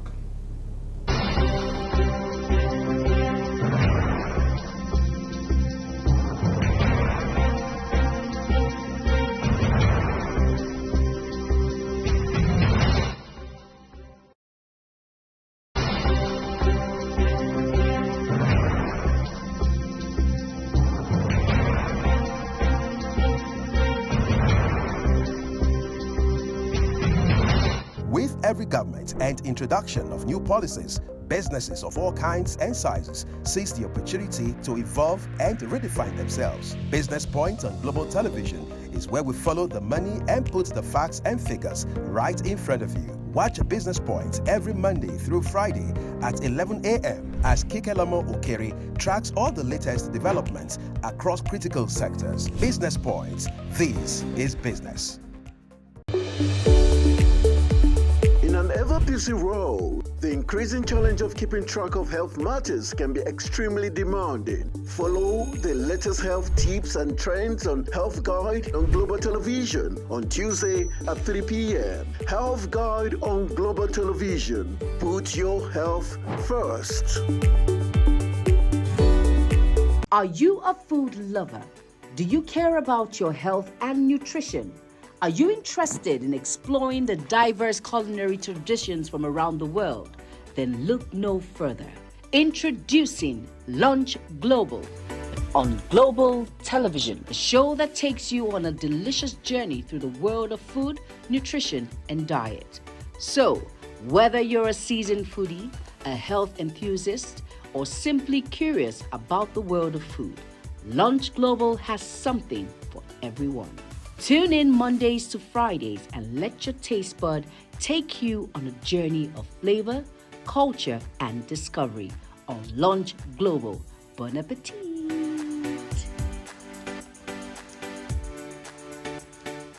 Time check. It's midday. Then it's Midday Discourse. Midday Discourse is a program that covers trending local and international news, current issues, and human-related topics. Join Samuel Odi weekdays 1 p.m. on Global Television. The discussion starts here. It's time for sports' biggest moments on Global Television. The headlines, scores, breaking news, and commentaries on sporty events. Talking with the biggest players, strikers, and about the slam dunks and goals, stunning saves, near misses, and upsets. Let's talk about the greatest home runs, comebacks, knockdowns, and victories. Talk sports with the king of sports, Anthony Momodu. Weekdays, 10 a.m. Don't miss out. Is the desk on Global Television? Nigeria. Come join Anthony Momodu on television's most compelling and facts-finding talk live show. We are the Palestinians. We are the Canaanites because that this country gets it right. Who are these bandits? It's the Dex on Global Television, where we analyze and dissect storming issues and commentaries in the world's biggest black nation, Nigeria. Who is being held accountable for this money? The eyes have it. We stay and decide policies and reforms on the Dex. Tune in Mondays to Fridays, 5 p.m. to 6 p.m. on Global Television. Let's stay on the Dex. Get ready for it. Inside Today brings you issues relating to family, peer pressure, drugs, substance abuse, societal and topical issues making rounds. Join Jumaine Manson on Global Television Monday to Thursday and they repeat every Friday. Time 2 p.m. to 3 p.m. Don't miss out. Hello, children. Gather round, let me tell you a story. Do you know that stories have a way of captivating the minds of children, bringing fun and imagination to teach them morals? Join Sharon Ajay as she takes you to explore the thrilling and exciting world of storytelling. I'll be sharing with you our next interesting story. Tune in every Saturday on Global Television, time 5:30 p.m.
June 12 might have come and gone, but the reality of what democracy really means is still reflecting in the lives of many Nigerians. And of course, at the moment where we still look at how can we sustain this democracy beyond the 25 years, and for the fact that they need to also share in dividends of democracy by the people and whose practice is being carried on. And a lot of concern and questions to the fact that for 25 years, how have we felt? Have we gotten better looking at the regimes previously to democracy and looking at how can we begin to sustain to the principle, the tenet of the practice in generality?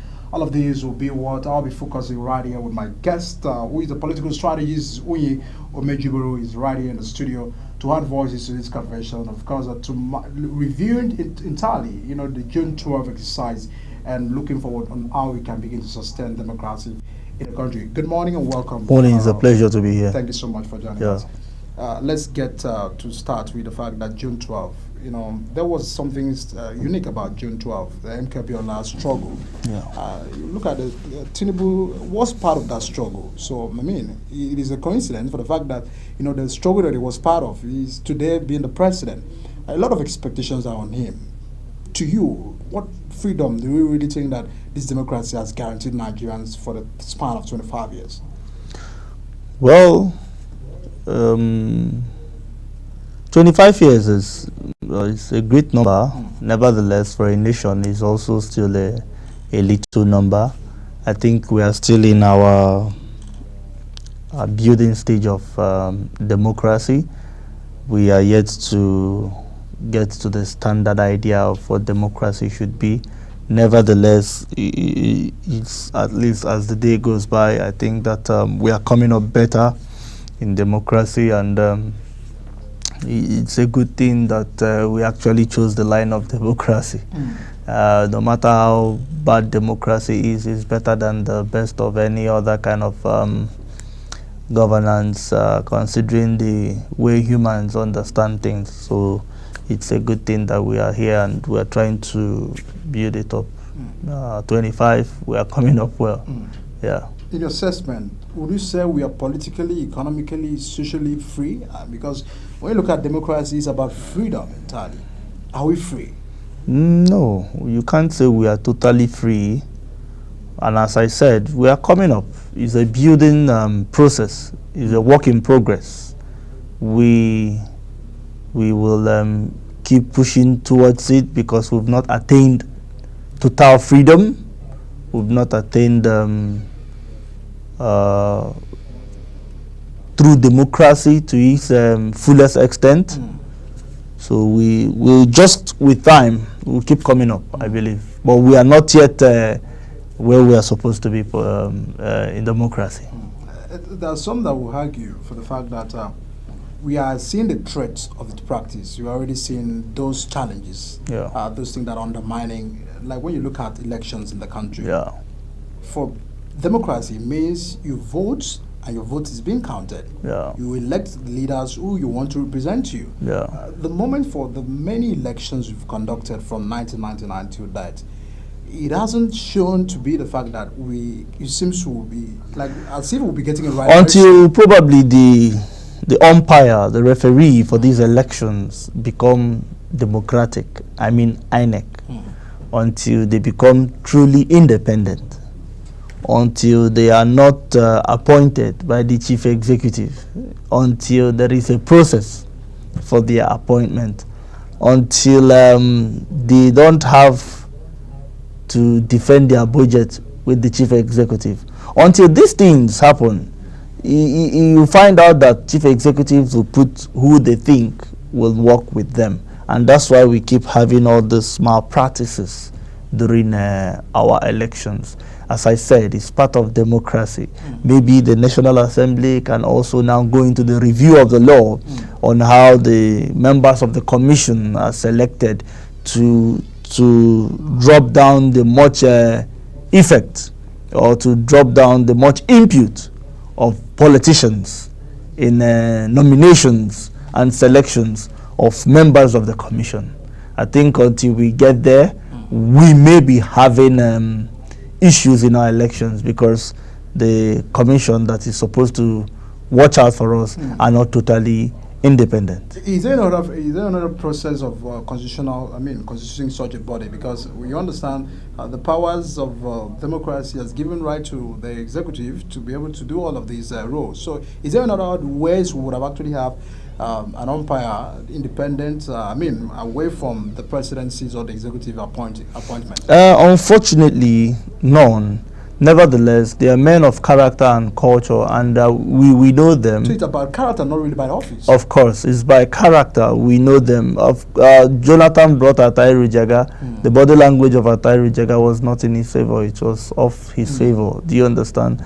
So it's about finding men that are mentally independent and men of character who are ready to resign at any push that you give them, who are not willing to meddle into your political conversations. And once you bring it up, you give them pressure, they resign and go back to the classroom or to whatever business they were doing before then. not men who are willing to answer yes or yes. Politics, because exactly. it seems that we're having more politicians in business of politics. Exactly. They don't have any career to fall back to, so they do everything they can to stay. Yeah, so those things are the little issues. We begin to find people that have interest, people whose wives or husbands are active card carrying members of political parties, and yet they are in the commission. All those things are political compromise. So we are supposed to actually scrutinize the process. It's not everybody that is nominated that should be confirmed. Some people should have, especially the National Assembly, at the point of confirmation. Should have investigative panel that watch out for those things. Here where people are saying, oh, this man's wife or this woman's husband is a card-carrying member of socio-political party. We've been having something like that. And yet, those people actually, most of them made their way into the commission. People whose spouses are card-carrying members of political party. Those things are the issues we have. Some of them were actually card-carrying members of political parties, yes, and they are in INEC. So you see, it is natural that they will fall towards their political party. For all these years, does it look like Nigeria's offices is quite lucrative? Because it looks, in other climes, you are being paid. Entitlement is not really much compared to what is Nigeria. It seems public offices are so lucrative. The design, or the creation of it, or the empowerment of it looks so lucrative that people, want to do everything just. Yes, apparently because the structure involved permits such. There are a lot of jumbo packages for them. So people would rather work with government and make a lot of money than stay on their own and struggle with minimum wage, and so it's always that way. That's why Labour saying that they should also be on minimum wage. Labour's conversation is good, but also we must watch our economy. It's not about having big numbers in minimum wage. It's about the worth of what you have. I rather would take a 30,000 naira salary and buy a bag of rice for 3.5. than take a salary of 1.5 million and buy a bag of rice for 1.2 million. So it's not about how big your money is; it's the quality of your currency that actually matters, not how big it is. All right, the conversations will get started more when we look at issues of how can we begin to do to sustain this practice, because we've identified. We've identified a threat, we've identified those disadvantage of, those things that are undermining the right process of it. How do we begin to look at how can we sustain this? Because you've seen the issues of even the judiciary. The judiciary seems to be at the receiving end of all of these dramas, from the politicians and all of that. Everybody runs to court. And the moments where we are having more troubles from the political parties, all of them running to courts, it seems now right now that the courts are even compromising in some cases. We've seen different court orders in some cases. We've seen judges giving judgment on technicality issues away from getting to make references to what might have actually happened in years back and all of that. So do you feel that the way we are going, the way the politicians are mounting a lot of pressure in the court, because the judiciary seems to be the last hope of a common man, that was what it was designed for in the democratic setting. So right now, that if the legislative have failed us, for instance, because you said even confirmations in the House of Reps and in the Senate has been like an academic exercise where take a bow and go. It has always been a replay of all of this. Can't we have the judiciary being at the last point of serving us? The pressure is much on them. Well, again, it is about people of character. It is about the quality of the human beings that you send into the judiciary. You ask yourself who and who is in the judiciary. Some of them are wives of politicians, husbands of politicians. We are really in trouble. So you see, there is this marriage between the politicians and the court. And again, there is the Judicial Institute, which should take the disciplinary measures to check these judges. And when they are not doing that, some of these judges can go haywire and choose judgments that are not in line with the law, choose judgments that are based on personal emotions, and interferences come here and there. But if there is a standard commission that looks into every judgment, and if you don't do well, they give you a strike, and if you get 3 strikes, you are off the bench, people will tend to handle themselves better. But you know, so they upturn judgments. Do you know that normally as a high court judge, if your judgment is upturned many times in the upper court, or, higher court rather, you are supposed to face maybe a query or something. Why is it that they are upturning your judgment? What have you been doing? But nobody cares. They'll be like, oh, this is my judgment, you can appeal it if you want, because there is no consequence. And those consequences, if they are not well stated and not measured out. So that's why we keep having those issues in the judiciary. There's a lot of interest and impute in it. Those days, judges were very serene individuals. You hardly will see them, they spoke less. But these days, they're having party all over the place. Their children are marrying politicians' children. So it's just out there. Nobody cares. We have even seen a son advocating for the fact that, advocating for a former governor, saying he has the right to do this, he has the right to do this, sometimes quoting out of context in Rivers State. Well, that's law. Law is about argument, everyone coming with his or her own point of the view. An attorney general of the state, former attorney general of the state, seeing that act. It doesn't matter. He will tell you it's law. If you don't like what he's saying, go to court. A common language. That's a lot of hope on Nigerians. Yes, because as I said, so many of them, there is a back effect on the court. So they know that if you go to court, you can't pay lawyers. They bring big lawyers who are experienced. They cite places you don't even know in law, and you run away. We are in a big trouble. I don't think so, because when you look at the fact that you said we'll get better, but with this practice for these 25 years, does it look like something that in the next even 50 years will get better? Yes. Someday, somehow, somebody can... Does it mean like a miracle coming down? No, you never can tell. Politics. When Yar'Adua was president, Yar'Adua, God rest his soul. But Yar'Adua kept by the rule of law. So many politicians didn't like Yar'Adua. Because he stood by the rule of law. He told the court, do what you are supposed to do. So if we have people who are insistent on the rule of law, on doing things right, there's nothing wrong with Nigeria. Nigeria is very okay. All you need to do is to do the right things. If you have people that will do the right things, this country is fine. There's no problem with the country. Senator Sani, former senator of Kaduna. Shehu Sani. Yes. Yeah. At the gala night, I don't know if you had read what he said. You've listened to his video. He said, Mr. President, you are a product of the struggle. He acknowledged the fact that even the president was those who were advocating, always wanting the right thing, the freedom and all of that. We look at the fact that how he was a governor of Lagos State, how he was able to manage his resources, internal revenues and all of that. A lot of expectations on the presidency right now. So it happens that some persons of the NSAS protests are still being held on stage by government. To you, shows that with the president that we have now, there are things we are expecting that he is able to attend to, because he's a product of the fight of the struggle for democracy. Well, or does it look like it's not? I would rather say they were fighters for the exit of the military regime to now civilian regime. Not necessarily that it was just about democracy. It was about the ruling class moving from the military to the civilians, who of course are the true owners of the nation. So as for people that were still held in the NSAS, I think it was a great point, probably an oversight by Mr. President, because this didn't happen in his regime. And maybe if there are legal tussles around those things, I'm very sure that if this administration is sensitive, they will look into it. I don't think that's a big problem. It was a good point for Shehu Sani, Senator, distinguished, to have been able to mention it. So it's a good thing that he did mention it. And I hope that the president will look into it and get it sorted. Yeah.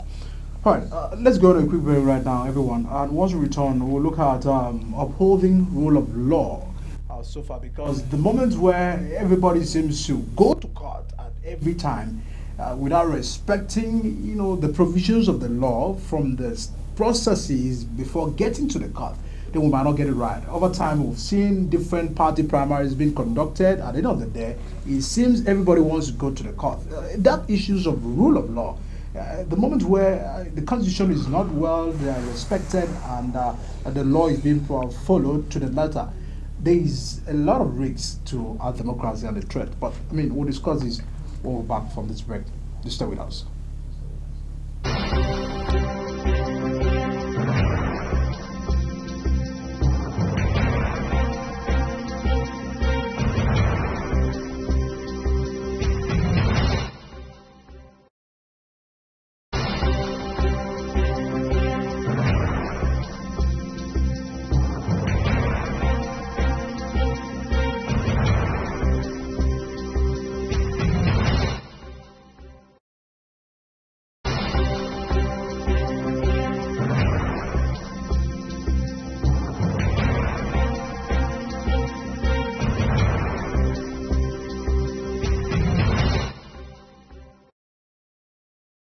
Principle of rule of law, the practice for sustainability of Nigeria's democracy is a concern as well. Most often times people get to do whatever they could do and get away with it. At the end of the day, that tells you go to court. We've seen different elections.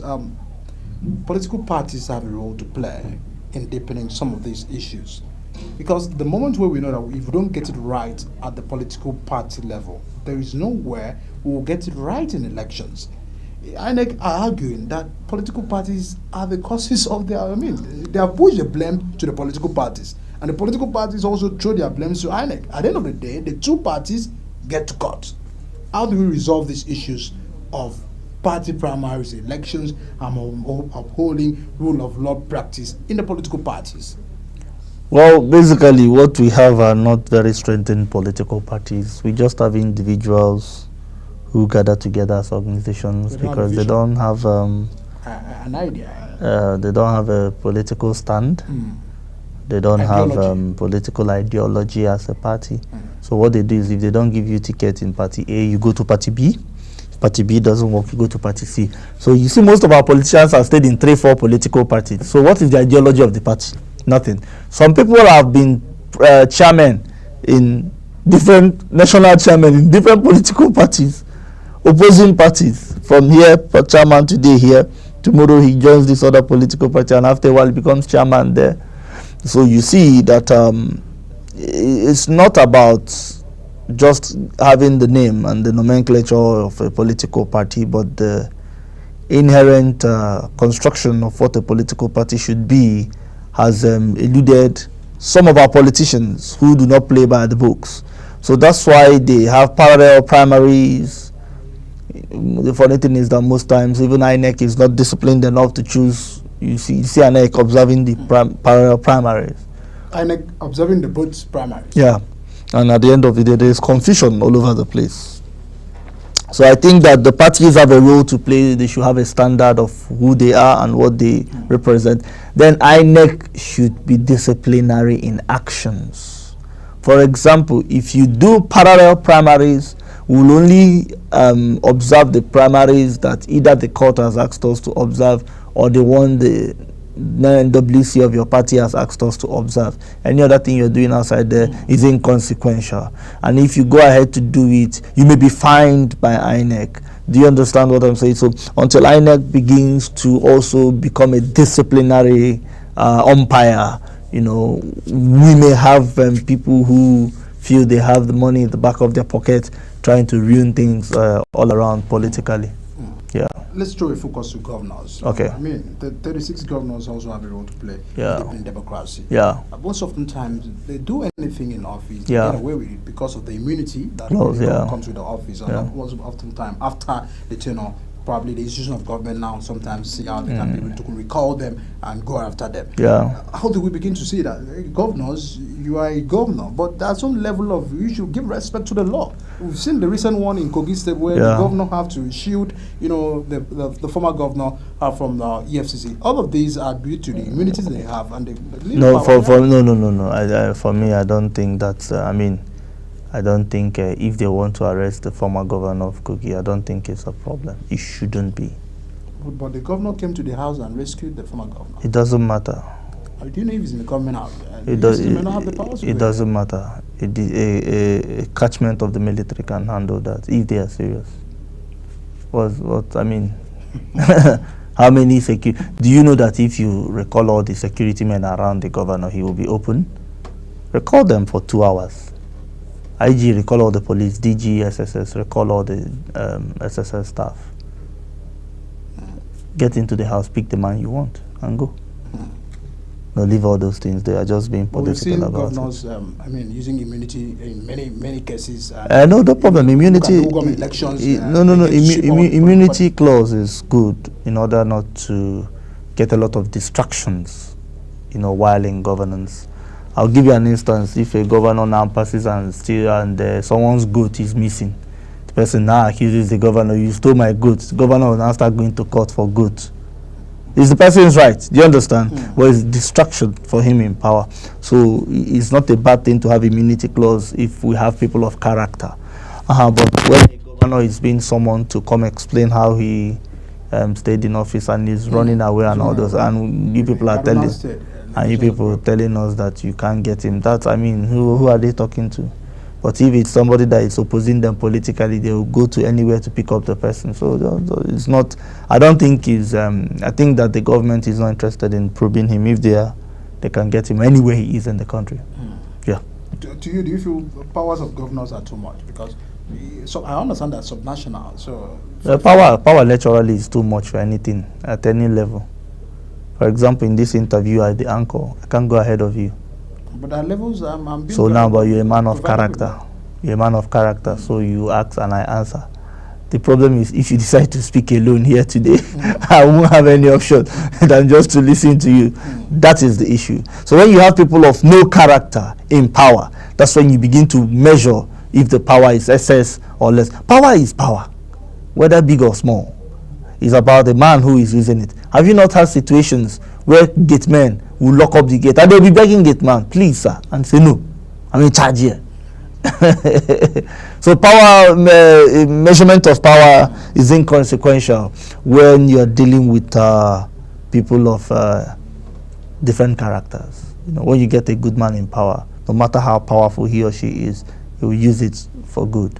If you have a horrible man in power or horrible woman in power, no matter how little the power is, the person will use it negatively.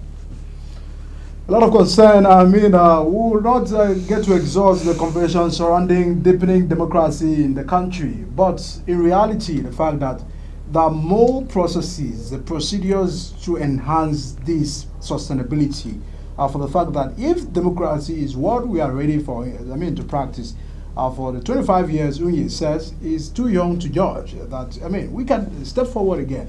But a lot of these threads that are actually undermining the performances and the sustainability of it is what we were highlighting. And of course, I call now to government to see what they can do to sustain the democracy. What's the final words I was wrap up on the program on the sustainability? Well, we will keep working on our democracy. It's a better way, Everyone, not just government. Everybody. We will keep speaking our minds. We will keep making sure that the right people are in power. Then the good people must get involved in trying to get the power. We will not leave it for the career politicians. And I believe that someday we'll come up to a level where we can celebrate our democracy.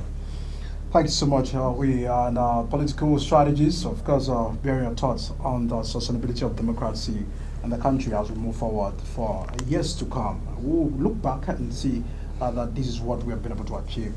That's where we'll also wrap it up here at the Global Morning, here at Global Television's live in the Federal Capital Territory.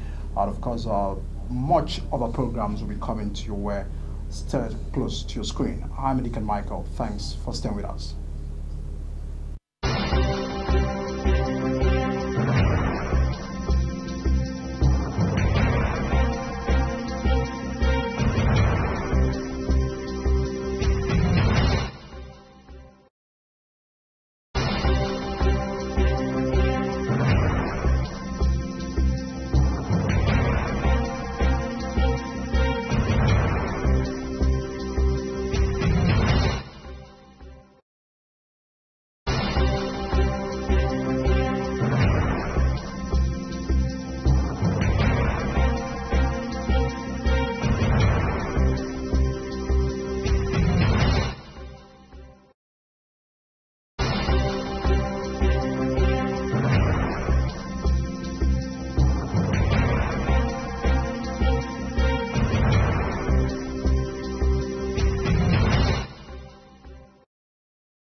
For an insightful idea that takes the center stage and the conversation that gets beyond the headlines, to explore the lasting impact of political decisions, Big Talk got you covered. From policy debates to geopolitical insights, from thought-provoking discussions to actionable insight, What is the real responsibility of government? Big Talk delves deep into the heart of the matter. Join us weekdays on global televisions from 6:30 p.m. for a reverting journey into the heart of politics, where we dissect issues shaping our society. With every government and introduction of new policies, businesses of all kinds and sizes seize the opportunity to evolve and redefine themselves. Business Point on Global Television is where we follow the money and put the facts and figures right in front of you. Watch Business Point every Monday through Friday at 11 a.m. as Kikelamo Okeri tracks all the latest developments across critical sectors. Business Point. This is business. In an ever-busy world, the increasing challenge of keeping track of health matters can be extremely demanding. Follow the latest health tips and trends on Health Guide on Global Television on Tuesday at 3 p.m. Health Guide on Global Television. Put your health first. Are you a food lover? Do you care about your health and nutrition? Are you interested in exploring the diverse culinary traditions from around the world? Then look no further. Introducing Lunch Global on Global Television, the show that takes you on a delicious journey through the world of food, nutrition, and diet. So, whether you're a seasoned foodie, a health enthusiast, or simply curious about the world of food, Lunch Global has something for everyone. Tune in Mondays to Fridays and let your taste bud take you on a journey of flavor, culture, and discovery on Lunch Global. Bon appetit!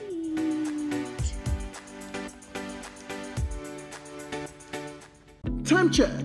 It's midday.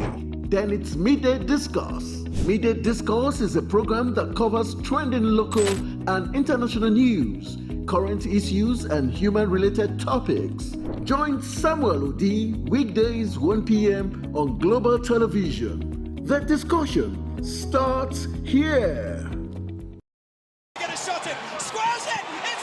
It's time for sports' biggest moments on Global Television. The headlines, scores, breaking news, and commentaries on sporty events. Talking with the biggest players, strikers, and about the slam dunks and goals, stunning saves, near misses, and upsets.